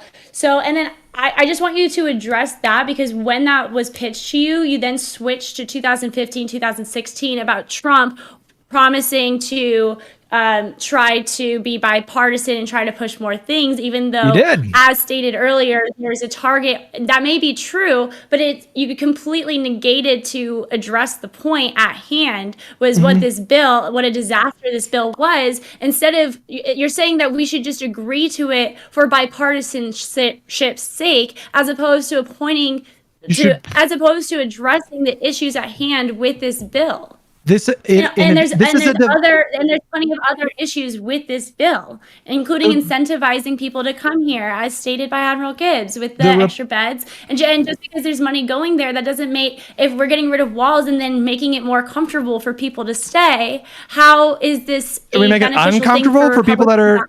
Should we make it uncomfortable for people that are like applying for asylum? Do you mean like make it uncomfortable for people who are illegally breaking our laws? In fact, that's what jail is. What did you think, for example? What did you think, for example, when Katie Britt referenced that one woman who was sex trafficked when she was 12 and all these kinds of like? So, like, do you think that people like that? I would love. Wait. I would love to address that. Hold on. Let Hutch actually finish what he's asking, and then I promise both of you a chance to address that. Go ahead. So if you agree that it's bad to have people being sex trafficked, like, and all that stuff, do you agree that these people should be given asylum? No, I can answer if you like. It's bad to be sex trafficked, but I agree that we should make it very, very, very, very difficult to come in so that people are not incentivized. Because did you know, on the way up here, not even once you're at the U.S. border, but on the way to the U.S. border, 1 out of 4 to 1 out of 3 women are or put into the sex trafficking ring by their coyotes and usually charged. It's really a horrific thing, especially the children. So if you want to mitigate that, then you would have less people incentivized to come to the border. And when we had Biden as president, and with Mayorkas, we have had people wearing T-shirts saying "Thank you, Biden." And when we've had people come up to journalists at the border, their reason for coming here is because it's now easier to come here than ever and easier to stay, specifically under Biden. Your concern about like sex trafficking victims rings like quite disingenuous. If you're going to sit around and excuse me, I asked you if we should give these people asylum. You said no. I'm sorry. There's an extent to your concern. I'll address this. Sorry. Okay. If you didn't say that, then I apologize. I thought you did. Or I'll center it on Rob then. Well, no. Hold on. Before Rob goes, I just want to ask Lauren directly, right? So, do you support asylum for those women? Lauren specifically. I support asylum for people who deserve asylum. Do you think they do? You are sex trafficked, and that is part of the laws of. I believe being a part of sex trafficking is a membership for asylum. I'm not sure. Not sure what the laws the are. Question is, hold on, stop, please, because I'm trying to understand her answer. You personally, laws aside, do you personally support asylum for victims of these types of sex trafficking and things like that? Do you?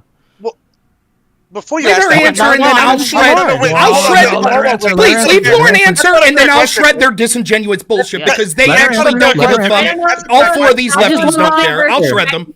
Go ahead. We'll wait until I get to speak, and then I'll shred this argument. Go for it.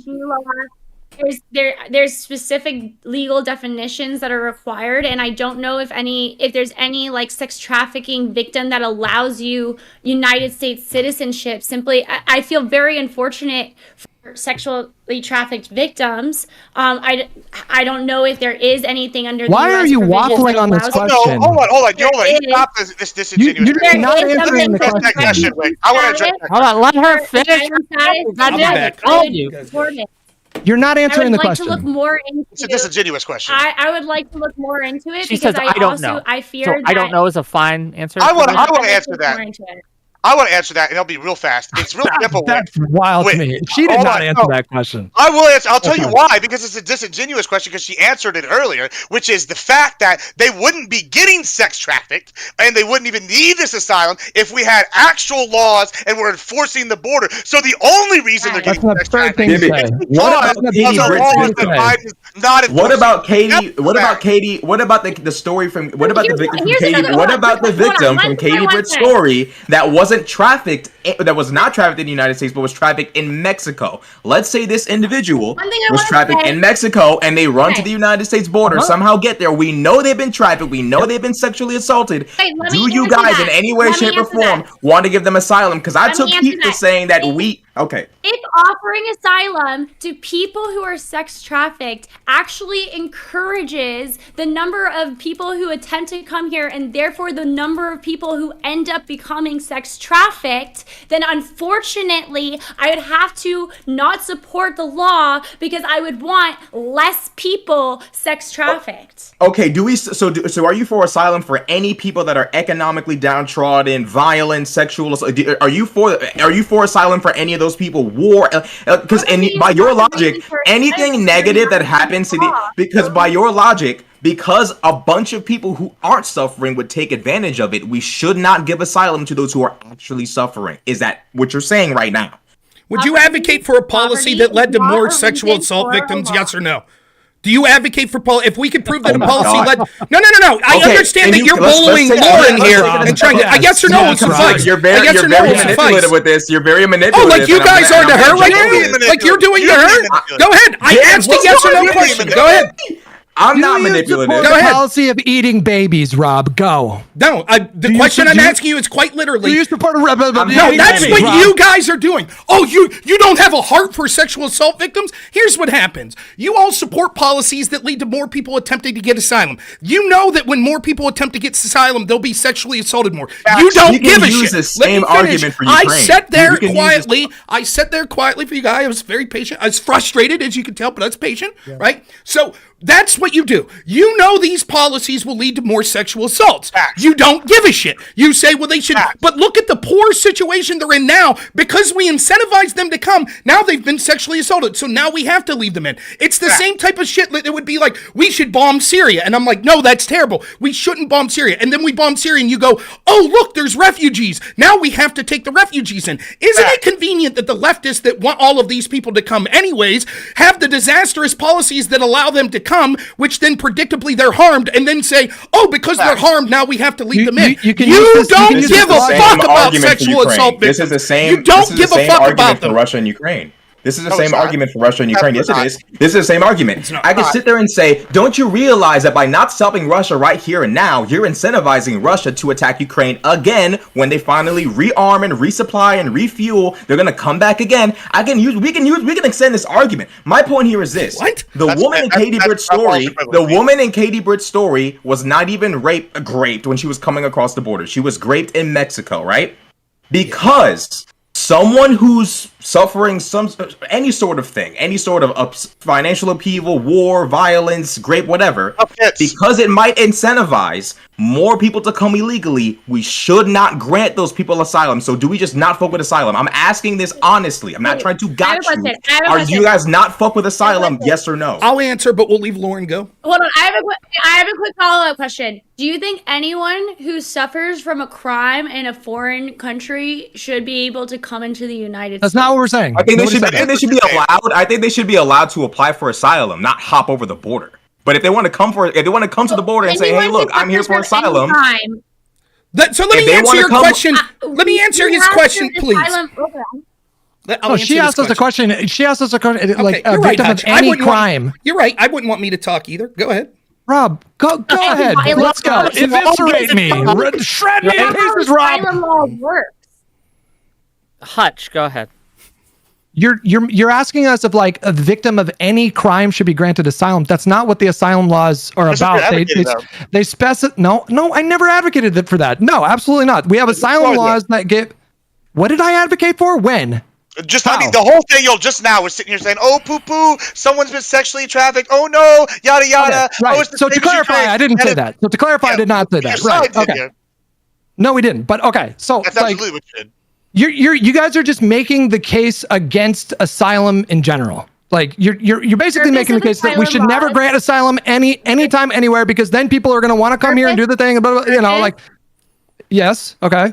So Purpose of asylum laws is for people who are seeking, who have suffered from persecution or fear that they will suffer persecution due to race, religion, nationality, member of a particular social group, or political opinion, not because they've been raped. And I have extreme people empathy fleeing for people who have been sexual raped. violence under the current laws, you can come here and that can be an asylum. But if claim you for, would they let me, understand. if you would give me 15 Nationality, seconds, I could member of a answer this. particular social group, Okay. political opinion. Okay, we're gonna Not one toss of it the to reasons. You don't we're gonna- know shit about asylum. Okay, we are going to toss it to Rob, or he's going to have an aneurysm. So we're going to toss it to Rob. We're going to let him go. We're going to let people respond to Rob, and then we're going to see where we're at. I think Josiah does have to switch out soon, and so About 20 minutes. We do have a replacement for him, but yeah. Okay, I can ahead. answer this question quickly. We'll take Hutch. Hutch, let's say you go on vacation in Germany and you're sexually assaulted. Do you get to claim asylum in France? What are these fucking hypotheticals, Rob? What are you talking about? If What you're does this have to do with what we're incapable- talking about right now? If you're I would just go incapable- home. Like, the what fact- do you mean? Right, the fact go back that's to the United wait, States. where would you go? I would go back to the United States, but the United Oh! States, the circumstances here in the United States are not going to be the same as in like Guatemala or El Salvador or Nicaragua or something like That's that. the point, you morons, right? The point is this. If they had a legitimate reason for an asylum claim at their back home country, then they have a legitimate asylum claim. If they didn't, legitimate claims to please you? let me finish. If they didn't, and then they get raped in Mexico trying to get to the United States, no, they don't get asylum to get into the United States then, because they would go back to their country of origin. Okay, let me just ask you guys. Do you guys believe in asylum at all? Just at all? Well, now that we've deflected to a different question, I will answer that as well. I do not believe. What do you mean I a do not deflection? believe. Right. I do not believe that my people on my side can say what they want. I think, unfortunately, we should deny all asylum claims because people on your side. Because people on your side have exploited the system grotesquely, which is leading to increased sexual assaults, increased human trafficking, and you don't give a shit. For example, we used to hear how from Joe Biden himself and Kamala Harris, it was a human rights abuse when we had kids in cages under Trump. Then under Biden, we had 4 times more kids in cages. No longer did they give a shit. You know what they said? Well, go ahead. I'll leave you. Why was it different? Why was the kids in cages different? Go ahead. Anyone can answer on the left. Go for it. There was a lot of misunderstanding going on at the time and double standards that were being applied to the Trump administration. You're right about that. There was a famous image going around of detention facility, and a picture was taken in like 2014, and people trying to pass it around like it was happening under Trump. The big arguments that I saw from my side when it came to Trump's immigration policy was the family separation thing. That was the thing that like turned the most heads. Actually, like literally kidnapping kids and separating from their families. That's not and what then, happened. That's not what happened. Was the night? happened. No, that's not what happened. Of course, that's what happened was that is a lie. That is a lie. What happened is kids were coming with people, and we were finding out they weren't their parents, and they were getting sex trafficked. That was exactly what. But you clearly don't know, and you're clearly just talking liberal talk. Listen, I understand. We live in totally different universe. We live in totally different. Yeah, You guys have your own life. I live by the border. I live by the border. My family works with the and people. that gives you expertise. Yeah, You it living does. in close proximity. Yes, That makes it you a fucking absolutely expert on this stuff. It absolutely does. When I'm living by the border and we have people in my family dealing with this issue on a regular basis, working at these centers, trying to actually help these people, and you're going to sit here and go, oh, no, that didn't happen. What really was happening, what we were finding out in droves. Well, I live near someone who lives next to as someone who lives next to a fire station, right? I'm going to try to put this fire out, right? I'm very expert on this. I live near the coast, so I can answer offshore drilling than you, I suppose. That is a false equivalency. Like, I have family that is working at these centers trying to help immigrants. That does not make you an expert. I've employed immigrants my entire career. It absolutely does. I've employed immigrants my whole career. This is you trying to like ignore facts and try to make me seem less credible when I actually do know the issue. And when I'm sitting here and I'm seeing people reporting that, oh, these children are not with their parents and they are being sex trafficked, and we're separating them for a short period of time to find out if they are their parents. That is a good thing. Yeah, they still have reunited hundreds of these kids with their parents, but they didn't get kidnapped, right? Okay, go ahead. Okay, Gibbs is right, and I think I can explain it to you. How did the law come about that required detaining children? Do you know? Which law? Can you be more specific about what you're talking about right now? When under Obama, they started detaining children on their own. Why did that happen?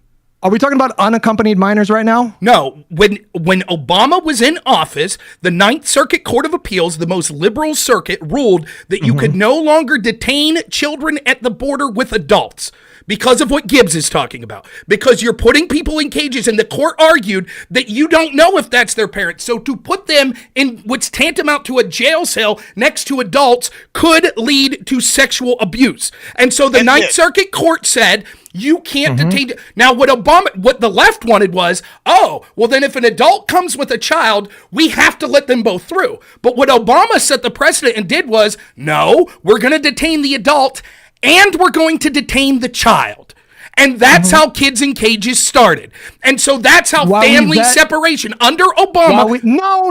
Yes, it did. This is not the same thing. That is exactly what happened. Trump's former Secretary of Defense, then Chief of Staff, John Kelly, went on a fucking talk show and just straight up said, we're going to do family separation to disincentivize people from trying to come to the border. You guys are saying that this is actually just Obama's policy. Did Obama do family separation? You're saying Obama did Obama do family separation? Family separation policy? Then why did John Kelly say that they're introducing this new policy to disincentivize people from coming to the border? I would love to see the policy. I think that you're probably misquoting him. I don't know that he said it was a new policy. Maybe they said they would step it up or something. Please, let me finish, Gibbs. Maybe that's what he said. I'll put it in the chat. Let me find it now. Right, but I'm telling you, this court ruling happened under Obama because lefties thought this would be a cool way to have open borders, and even Obama said no. The other problem with what you're saying is it is grotesque to assume that, the only problems with kids in cages were that they were separated from their father or their mother. But the act of detaining children is, please, let me finish. That's what you said the argument was. You said the argument from people on your side was the problem was the family separation. So tantamount, this is what's the big one, yes. Yes, so this is what those people are saying. So when Biden said having kids in cages in a human rights abuse, he didn't mean actually having kids in cages. You see the left do this a lot. We can't take his actual words. You straw man How is that straw man? You assign Let me finish. We gotta let Hutch respond. Hutch. Well, I didn't even finish my point. Just a few months into Trump's presidency, then Secretary Kelly confirmed that the administration was considering a hardline approach to illegal immigration that would include separating children from their families if they cross the southern border illegally. And why was that? This was a Trump policy. He doesn't say it told you why they did it. He told you. He said, we're doing this to disincentivize them. We want to send a message, don't come. And they did that by kidnapping kids. Two things I want to address on that. One, it did start under Obama because there was the sex trafficking incidents, and there was a major thing that happened, right? So that was one of them. That was a big one. Now, I will say Trump and them did do that. However, there was a very good thing when the guy who was in charge, I can't remember his name, under Congress was asked, why would you do this? And he said, if you get a DWI and break a law in the United States, Do you get to stay with your children? No. If you are a parent and you do cross the border illegally, you have broken a law. You don't get to sit here and have family time with your children. You have broken a law, and these are two separate things that both put children in separation from their parents, allegedly. But I have a question for you. Why would you not want to separate these children from potential abusers and at least ask some questions to make sure that they weren't getting diddled? Do you like kids getting diddled? Because whoa! What are we doing? I was looking at this fact check someone was giving me. Huh? Dude. So I mean, I'm saying they're advocating for kids to get diddled. on that note, I was trying to find. I just had a quick question. I have a quick question that's essentially the same question. To the lefties, what would you do to families who come to the border? You would have to like, I'm sure I don't want to speak for you guys. I've been speaking a lot. You go ahead. Sorry. I was just gonna say I think they need to be kept together, but I'm gonna give my outro and then dip because it's 8:30. So does it not bother you that 1 1/3 to 1/4 out of the women who come here are SA'd? So potentially a large portion of those kids would be trapped with their abuser, their coyote, while they're in those cages. I'll let the man do his outro. He said he's got to do his outro. No, well, you can answer that in your outro, but yeah, Josiah does have to go. We have gone overtime. Yeah. Josiah, please, you have the floor. Go ahead. I just saw the hat. Okay. I wonder why he left. Yeah, so listen, I appreciate the conversation. It definitely went off into a gazillion different directions, as I expected these panels often do, and I contributed to it. But I actually enjoyed it. I thought it was a relatively good faith conversation with Lauren, Rob, and Gibbs. And I appreciate the good faith that we were able to have. I do think the question of, what Donald Trump's influence on the Republican Party and the country as a whole, I think that if there was any possible way to, strictly regulate that conversation, I think it's definitely worth pursuing. All the other stuff that we talked about, the border, Trump's track record compared to Biden's, all that stuff matters too. But I think that there's a degree of separation in all of this. For me, I kind of end where I began, which is that I think Donald Trump is ultimately going to prove to be corrosive to the Republican Party as a body and to the country as well. I think, the evidence is plainly clear. He's a malignant narcissist. And so somebody like that, wielding the amount of influence that he does, it's incredibly dangerous. And we're seeing that other Republicans, lifelong Republicans, people who were more consistently Republican and consistently conservative, both with their rhetoric and their actions, far longer than Donald Trump, because I don't think Donald Trump's a conservative, right? I think that he's looking for whichever body can aggrandize him the easiest. We're seeing those Republicans, people like Ken Buck and Mitch McConnell, being pushed out. Now, you might say for good reason, fair enough, but these, again, are lifelong conservatives and lifelong Republicans. I don't see a long-term future for the GOP. I think fundraising and elections are important, because if the GOP is going to have any sort of future, they have to win elections. They need fundraising to do it, and it's not going well for this party. As far as the spiritual component, again, I think he's mutating the GOP into a cult of personality, and I don't think that there's an effective check against it, because I think people who criticize Trump and try to keep him in check, they get bullied out of the party. They get targeted by him.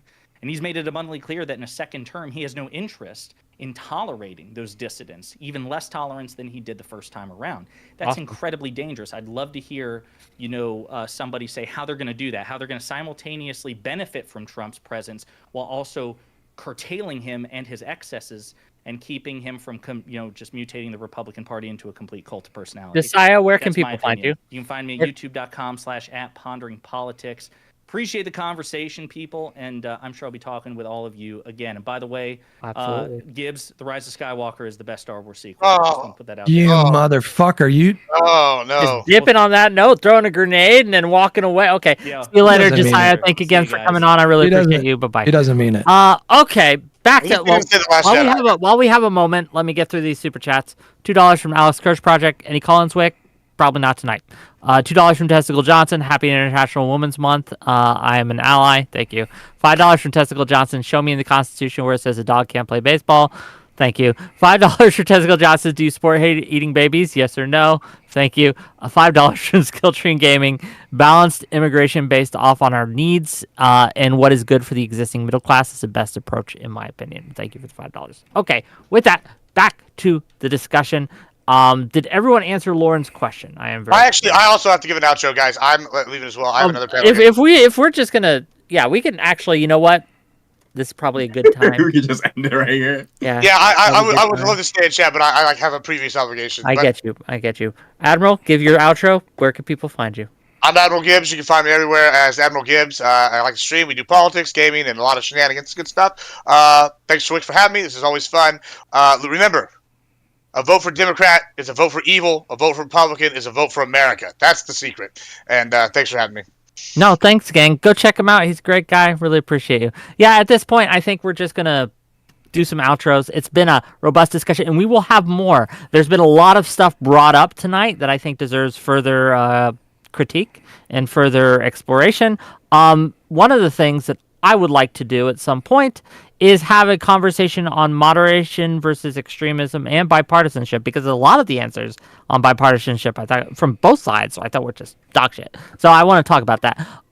What do I got coming up? So tomorrow's call-ins, and then Monday I'm going to have a show on the TikTok ban.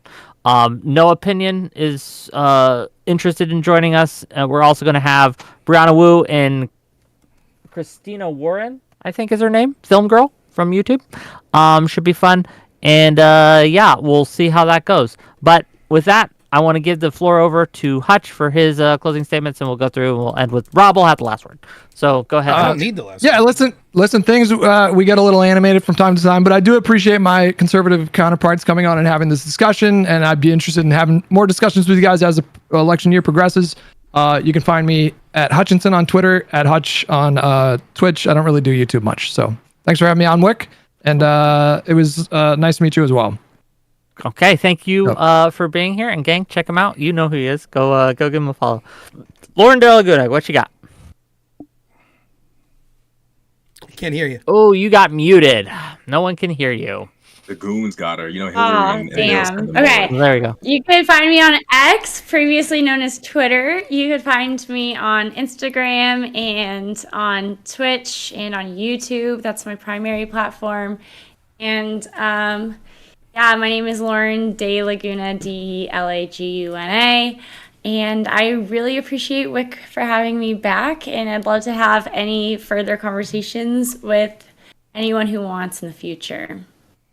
No, thank you. Give her a follow, gang. She's great. Really appreciate you. Next up, Rashad Crenshaw, please. Oh, I mean, I'm thankful for this conversation. Glad to be on here with Rob. Rob, he gave amazing pushback and went hard on the Ukraine thing, and just glad to be able to come on here and have that conversation with everybody. A lot of the domestic policy stuff I was very, very lost on, so I need to brush up on that. But overall, great conversation, and would love to have it again. Beautiful, gang. Give him a follow. He's one of my favorite up-and-comers, gang. If I may show a little favoritism, I really like Rashad. I like his style. I like his content. Go give him a follow. Last, but certainly not least, robnoerr, please. Thanks. No, I appreciate the show as well. I'll give my overarching thoughts on the topic briefly. Yeah, I think there are two separate questions here. I will concede that because I think a lot of the establishment Republican Party doesn't want to concede to potential outsiders, that they aren't happy, and the old guard Republican, particularly the donor classes, aren't happy with Trump, or even people that are more in line with populism like Ron DeSantis or Vivek. They don't like that. They want to go back to the old George Bush uniparty that's basically indifferent. In fact, particularly in foreign policy, I challenge people, do this little fun exercise. Don't look at the dates, but go back and look at examples of foreign policies from 2006 to 2012 and see if you could guess when Bush ended and Obama began. It's almost indecipherable. Their policies, it was basically just an extension of Bush's term. So I understand the uniparty wants that. As far as driving the country in a better direction, it absolutely is. Most of the complaints that people had about Trump policy-wise, I think we handily win most of those in the context of this debate. And I think the country is just objectively better when Trump was there, other than when Biden's there now. And I have good reasons to believe that both Trump and Biden are largely responsible for why those things are occurring that way. I think that saying that you're happy Ukraine got invaded is fucking horrible. It's a horrible policy to have, but whatever. But I do enjoy the debate. I know I could be fiery. I appreciate everyone dealing with that. I thought the moderation was fine. Enjoyed talking to everyone here. Would be happy to do so again. You find me at robnoerr or Normal America with robnoerr. I stream almost every weeknight on basically all platforms. YouTube, Twitch probably works best. Thanks for having me, Wick, and thank you, everyone. Oh, thanks again for coming. Remember, tune in tomorrow, 6 p.m. Eastern. We're just going to do call-ins. It's going to be easy day for me after all this, right? Easy day for me. And then next week, we got some great stuff coming up on Monday with the TikTok ban, and we got some other things coming up. Are you going to be streaming after this, robnoerr? I'll stay on a little. I'm going on Timcast Friday, so I'm going to talk a little about going on Tim Pool's show Friday. And we'll so we're going to raid out on YouTube to Speak Easy, and then we're going to raid out on Twitch to robnoerr, and that's how we're going to do it. Gang, I will see you guys tomorrow. Bye, everyone. Thanks, Wick. Thank you, everyone. Bye. I'll talk to you soon. Bye. I want to move over here. So, one of the things is when I switch like that, oftentimes what I do is you accidentally could see the. Thank you, Wick. Thank you, Wick's audience. I was just explaining that when you switch cameras from like a Discord call, when I end the Discord call, you'll be able to see the chat in our Discord group, though not there because it was Wick's. Thank you, Mr. Steve. I appreciate the follow. It was Wick's channel and not a private message. But I always try to be as careful as possible to not disclose private DMs and things like that. So yeah, what'd you all think? I thought, I got to say, one criticism I have of me, and this is legit, I mean this, is sometimes I get frustrated like a petulant fucking child, and I need to do better with that. It is not the fault of the other people on the panel that they want to talk. Even if I think I know more about a particular issue, particularly the people that are on my side. Thank you, Wick. Sometimes it's frustrating to me when I feel that like they're kind of struggling a little, and I would like to get involved and give a more clear-cut answer that maybe they would agree with as well. And I have to get better at that. I have to understand that it has nothing to do with whether or not my answer is better or not, even if the person talking would agree. It has everything to do with common courtesy. So I don't think I was out of bounds necessarily, but I need to get a little better in like with facial expressions and stuff like that. Other than that, I thought I did very well. The one point that I think Josiah was able to bring up, if I had to have one technical point, was when I talked about Trump basically releasing 1 million a day, and I said how many was Biden releasing, and he said actually it was about on average 1.7 million. What's weird how you look at that, you would have to go based on what time frame you're looking at. Trump started at 0 and created the viruses, but nonetheless, I think that he is technically accurate, that if we're talking about the amount of vaccines that were being distributed on average a day, of course it was higher under Biden, but I still think that it's negligible. And the act of getting the vaccines created is definitely more difficult, particularly when Democrats were saying it would be impossible, than the act of just distributing them once they were created. Now, I don't think the vaccines were that important. I think that the vaccines were probably helpful to a limited amount of people that had a bunch of other comorbidities. And so the risk evaluation would be if you're 77 and you have COPD, then maybe the vaccine's worth it. But if you're 22 and you're relatively healthy, then the vaccine was a disaster for you. So I don't put as much stock in the vaccines are the end all be all. But the reason I bring it up is because if Josiah is going to say the reason we give Biden credit for job growth in the economy is because of vaccines. How the hell could you give Biden, if that's your take, not mine, if that's your take, how could you give Biden more credit than Trump? Trump did what they said was impossible. Biden literally just took what Trump did and said, okay, we're going to increase it a little. So then you would say, well, then the job growth was overwhelmingly because of Trump. Biden and them were saying that it wouldn't be possible. I also thought it was really funny there because I hear this argument a lot that, because at the end of the day, they have to make these absurd arguments that the difference between Democrats and Trump, and I've done this when I debate Destiny and a bunch of other people, they make these absurd arguments that it was like virtue signaling. That was the problem. You see, Trump didn't virtue signal about the significance of COVID enough. He didn't. And the Democrats did, and therefore Democrats did good with COVID. Even though the numbers don't bear that out, the actual amount of people that died under Biden in the same time frame was higher than under Trump. It's just true. So when you look at what they're really saying, like, well, what was the difference? Well, when it came to the beginning of COVID, Trump was immediately trying to have travel bans and things like that. What did Democrats do? They said it was xenophobic.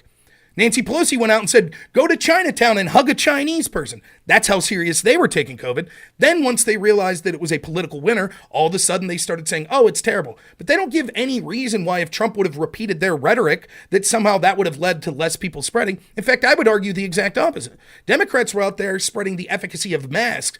How many times did I debate people that said, oh, it was okay that I violated lockdown procedures because I wore a mask?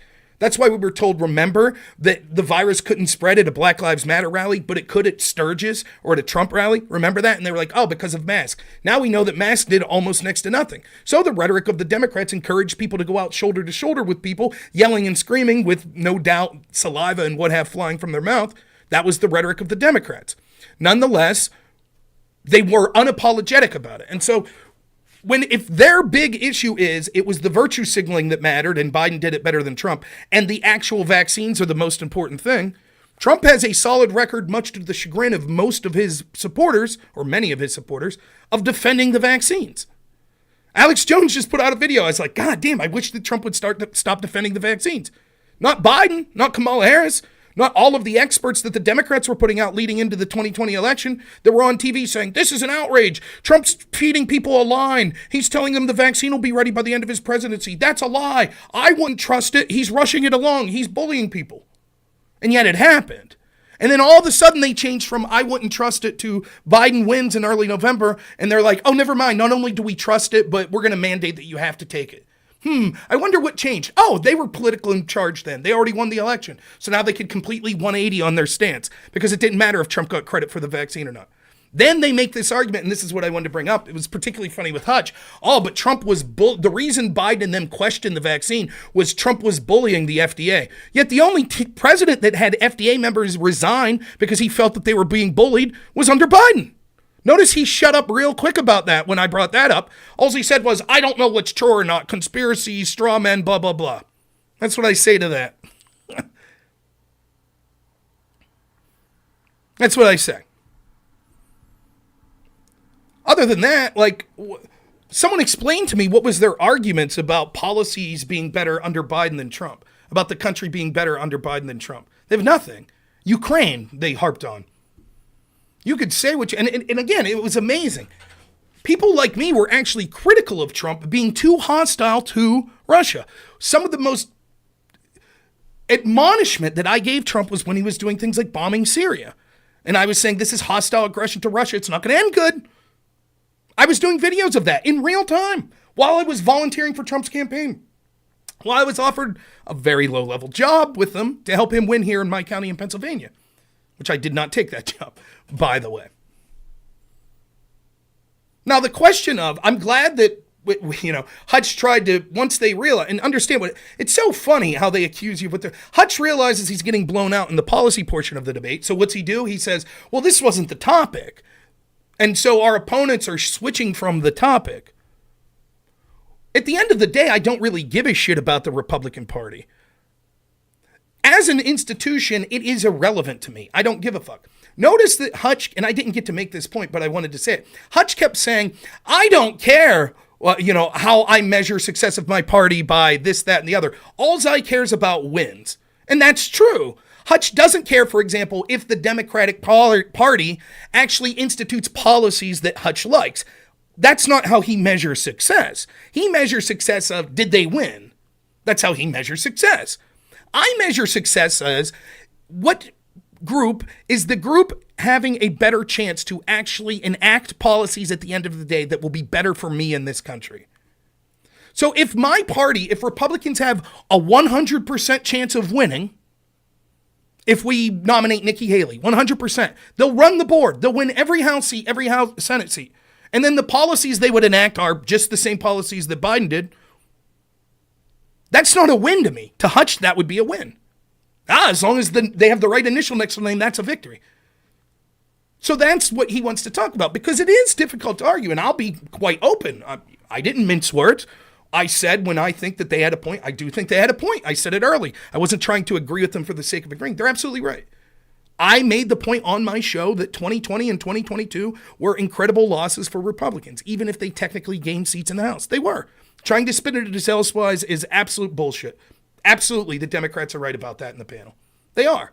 But that means jack shit to me. So what? A bunch of people that are establishment uniparty Republicans are pissed off that potential outsiders like Trump and DeSantis are starting to get a foothold in the party, so they're going to sabotage it? Ken Buck's going to take his fucking ball and go home, and that's supposed to mean something to me? Oh, well, Ken Buck, and I understand they're right that some people throw around the word rhino too much. And rhino, to me, it's a lazy word. It's easy to say. But when you really think about what it means, I don't give a shit, because what is Republican in name only? What does that mean?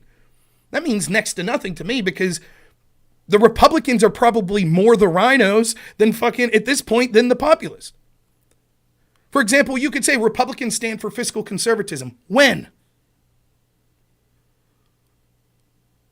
So you might say that's what Republican means to me and to all of the voters. Well, it's clear that's not what it means to the people running shit. You call them a rhino. They'd call you a rhino. I'm probably a rhino. I'm a Republican in name only because I actually give a shit about real issues that Republicans claim to care about, but they don't. So the stereotypical Republican in office is more a Republican because they're corrupt assholes and that's what Republicans have become than me. That's true. So why'd I give a fuck? So I actually, Courtney's in here too. I got to get downstairs soon. So that part of the equation, and I told people, it's like, I'll debate that, but I was frankly surprised when Wick actually, in the announcing of the topic at the beginning, said, and also, was Trump good as a whole for the country overall? Great. Far more interesting question. Absolutely. I'll admit when I didn't think he was good. Right? But that's the question. They have nothing to say on that.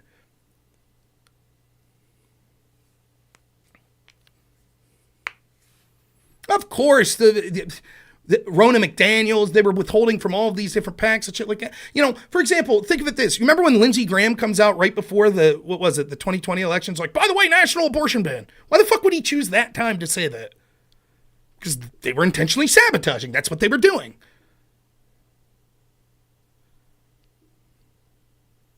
No, I agree, EOD. I know what rhino means, that they don't represent the constituency. But I'm saying the brand at this point hasn't represented them for so long that actually the constituency are the rhinos. We're Republican in name only because it's the only party that we have a chance of voting for that could possibly do anything that would help us. But in reality, we're not Republicans. If a new party would come along and actually do shit that we cared about, the things that Republicans claim to care about, then we would vote for them. So they could have the fucking label. I don't care. I don't care at all. You know, and some of these issues, you know, the specific things that we were talking about. Travis, that's incredibly generous. Thank you so much. Snack money for the road trip. Good job. Great job tonight. Thank you. $50. That's incredibly generous, Travis. I will buy some pizza combos for the trip. Hopefully not $50 worth. My wife might kill me. And some beef jerky. You always got to have beef jerky for the road trip. So, you know, so specific issues, I could go on all night on all of these specifics, going back and forth with these things. You know, the immigration debacle, like, it's so fucking, like, and again, it's one of those things, like, just on face value, think of what they're talking about. I didn't get to dive in. I thought Gibbs was doing fine.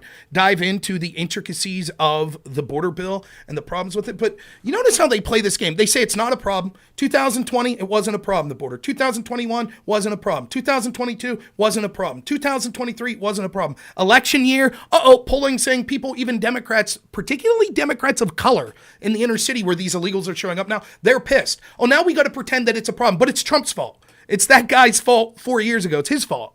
And so we'll have this bill slapdash together. We won't accept the Republican House bill, H.R. 2, that actually would do significant things to stop illegal immigration. Instead, we'll put a bill out that's super convoluted, and it has a bunch of loopholes. For example, it sends billions of dollars to the very non-governmental organizations that are encouraging these people to come. We give them billions, so they encourage them. And we say, well, we still have to accept at least like 1,900 a day, and we can only restrict to that if we have several days of 5,000, and we can only enforce that up to 180 days a year. And it's Mayorkas people ultimately can grant exceptions if they feel it's necessary, blah, blah, blah, blah, blah. Why would we trust the very people that told us for 3 years it's not a problem, it's a good thing, it's not a crisis? Now all of a sudden at the 0 hour right before an election, when they hear from their constituents that they're pissed about the issue, say, oh yeah, trust us. You give us more authority to decide who to let in and not, but trust us, we'll use that legitimately. We won't just say, nah, we're not going to enforce it. And what they want to do, this is, you know, it goes back to the whole, you know, issue I used to talk about with Ron Paul. Like, I had these people that say, well, what Ron Paul needs to do, because I was a Ron Paul fan, he needs to compromise. Well, what's the compromise?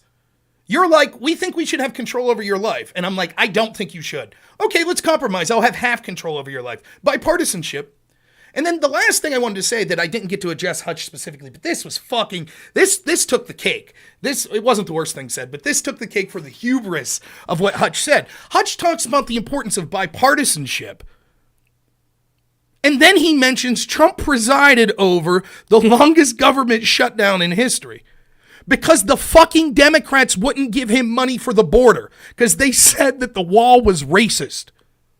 The Democrats shut down. That's who did it. Where was Hutch in 2018 or whatever it was, 2018-19? Where was he saying the Democrats are terrible? They're not negotiating. They're not being bipartisan. Where was he?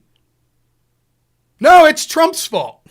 Then when Republicans come to the table, he doesn't say, oh, Republicans are better. They're willing to work with the Democratic presidency. No, he says, see, it's because Trump's bad and Biden's good. That's what they say.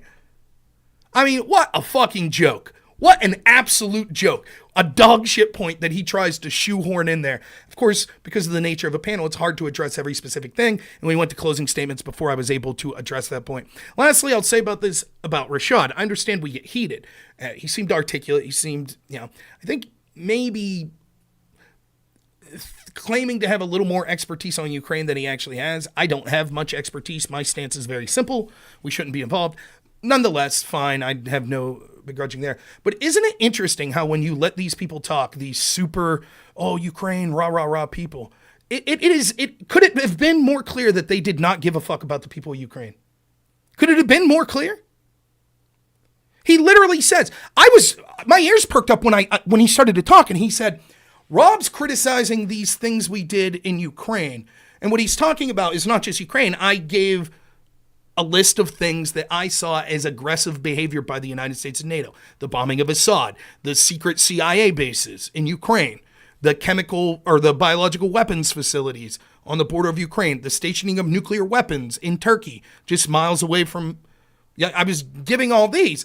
And his response to all of that is, because I'm saying, again, that escalates. It makes conflict more likely. We shouldn't do those things. Doesn't mean Putin was justified, but it makes conflict more likely. And his response immediately was, Rob complains about these things, but these were things that benefited us in Ukraine.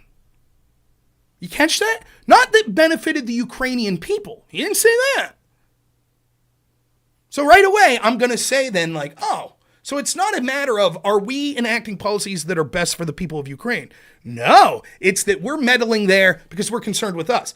And I thought he would push back on that a little. But all pushback's thrown out the window when he then literally says, I'm glad Russia invaded. Because now we could deal with Russia now instead of in the future. Holy fuck. Now, I secretly believe that that's what, I don't secretly, I believe deep down that many of these people believe that. Good, fuck those Ukrainian people. It helps our agenda, fuck them. We'll pretend, just like I was talking about this last night, just like when we talked about George Orwell writing The Road to Wigan Pier, and he says how bad these workers have it. But then he says, but the socialists just pretend to give a shit about them. They don't really care. It just benefits themselves culturally and politically to pretend to care. Then they could go after the other people they don't like. That's exactly what's going on. All of these people pretend to care because they see it as virtue signaling and it benefits them and it benefits the political organizations they like, etc., etc. They don't actually give a fuck about the people of Ukraine. But to hear someone come out and say it, I don't know how you all thought. I was fucking flabbergasted. I was like, are you fucking kidding me? So then I'm about to tear into him. Then the fucking guy just keeps interrupting me. And so I just said, go fuck yourself, buddy. Shut the fuck up. Now, I'm not saying I don't interject here and there. That's true. But not like that shit. So, I don't know. Maybe I came off as an asshole there. I thought it was warranted. It's one thing to have political disagreements. It's another thing to claim that you're somehow a moral, virtuous person because of your stance on Ukraine, while simultaneously saying you're glad they got invaded and killed because it benefits you politically. What the fuck? That shit aggravates the hell out of me. You know? Then I'm going to listen to this guy talk about a big heart. And it's the same thing. Then you saw them try to do it to Lauren later. Oh, well, if someone was raped, should they get asylum? That's not the fucking question. Right? You're trying to make it this moral, it's the same thing they do with abortion. Oh, a rape victim, what do you think? Should she have to carry that baby to term? Because they're going for these emotional appeals. But the problem is, the question that he's raising is irrelevant to the claims of asylum. He could say, do you think we should support someone who was raped? Absolutely. Does that mean they're guaranteed for asylum? What if I said the question to him? What if I said, do you think that these women that were sexually assaulted trying to get into the border should be given $500 million? He'd probably say, well, no, I feel terrible that they got assaulted, but we can't just give them. And I would go, oh, you monster. You don't care about those women. You don't care about them. And he would make the correct point. Well, no, that doesn't mean I don't care about them, but one thing doesn't have to do with the other. Same's true of asylum claims. If you have an asylum claim, then you have an asylum claim. If you don't, and you're coming here as an economic migrant, and over the course of that journey you were assaulted, you don't then get to come in, because asylum means you are fleeing your country of origin. Your country of origin didn't assault you, so go back. Sorry. Their monstrous policies make sexual assaults more likely by incentivizing, which, to Lauren's credit, she was on that point. Absolutely was on that point. So, but no, it was a good debate. I hope you all enjoyed it. Now, I'll end here. It's 9 o'clock. Fuck. I feel so bad for my wife. I got to get downstairs. I do want to say this. Tomorrow I will try to do a stream, but it will be YouTube only. So if you're on Twitch or if you're on Kick, Rumble, or X, you have to follow me on YouTube for tomorrow's show. The reason for that is I will not be around a computer. I will be streaming through my phone. I'm only capable of streaming to one platform on my phone, basically either YouTube or Twitch. I have more people watching on YouTube, so I'm going to go to YouTube. It won't be a substantive show in that I doubt that I'll be talking about the issues of the day, but I'll be talking about my appearance the following morning. So hopefully I'll have links for you that I could give you. It's through Tenet, Tenet on YouTube. That's the name of Tim Pool's network there. And so that's where you'll be able to see the show. I believe the show starts at 10 a.m. Eastern time, Friday morning. So tomorrow I have 4 hours of a drive to get down there. What I would like from you all, you could give me messages in chat here right now, but I'm going to leave. So you could message me publicly on X or anywhere else that I'll see it, on my Discord or whatever. Give me suggestions of like videos, podcasts, debates, conversation to watch or listen to more accurately on my drive. So anything you would be interesting, a conversation with a famous scholar or something like that you think it would be interesting for me to listen to, because I'm going to be bored out of my mind. I don't have anyone riding with me. Yeah, I'm sure it didn't, Bandit. I know how that works. So I would appreciate if you guys have some suggestions. Let's raid someone on Twitch. Thank you to Wick, by the way, for not only moderating, but then raiding me. I really appreciate it. And despite the fact that Wick's politics takes are dog shit, I'm sure he feels the same about me, so no hard feelings there. I think he's a decent guy. I do think that about Wick, and he's put up with my shit in ways that I thought were fair. I thought the moderation was quite fair tonight. It's hard to deal with big personalities. I thought he did a pretty good job. So no complaints there. So enjoy Wick. I hope he continues to thrive. I hope he's happy with what he's doing. We're going to raid this from Hell Guy again, and then I am out. No, he's not Johnny Depp from that movie. All right. Thanks so much, everyone. I really appreciate the kind words. I hope you enjoyed. Look, I got to tell you, I was excited to do a panel because I don't like them, though. I really don't like the panels. It's just too much. It's no one's fault. It's really not. You get strong personalities, 6 of them. Good luck. Everyone wants to take the direction, the conversation their own direction. So, I know that I'm probably the strongest personality there. So I sort of oftentimes end up talking the most. But I'm sorry. Don't hate the player, hate the game. But it's no one's fault. Everyone wants to get their shit in. And, it's just not very fruitful for having a detailed, hyper-focused conversation. It's not very good for that. So I thought everyone did a pretty admirable job, all things considered. So prefer the one-on-one debates, but I'll take that over nothing. So thank you so much, everyone. We'll talk to you all soon. As always, have a good one.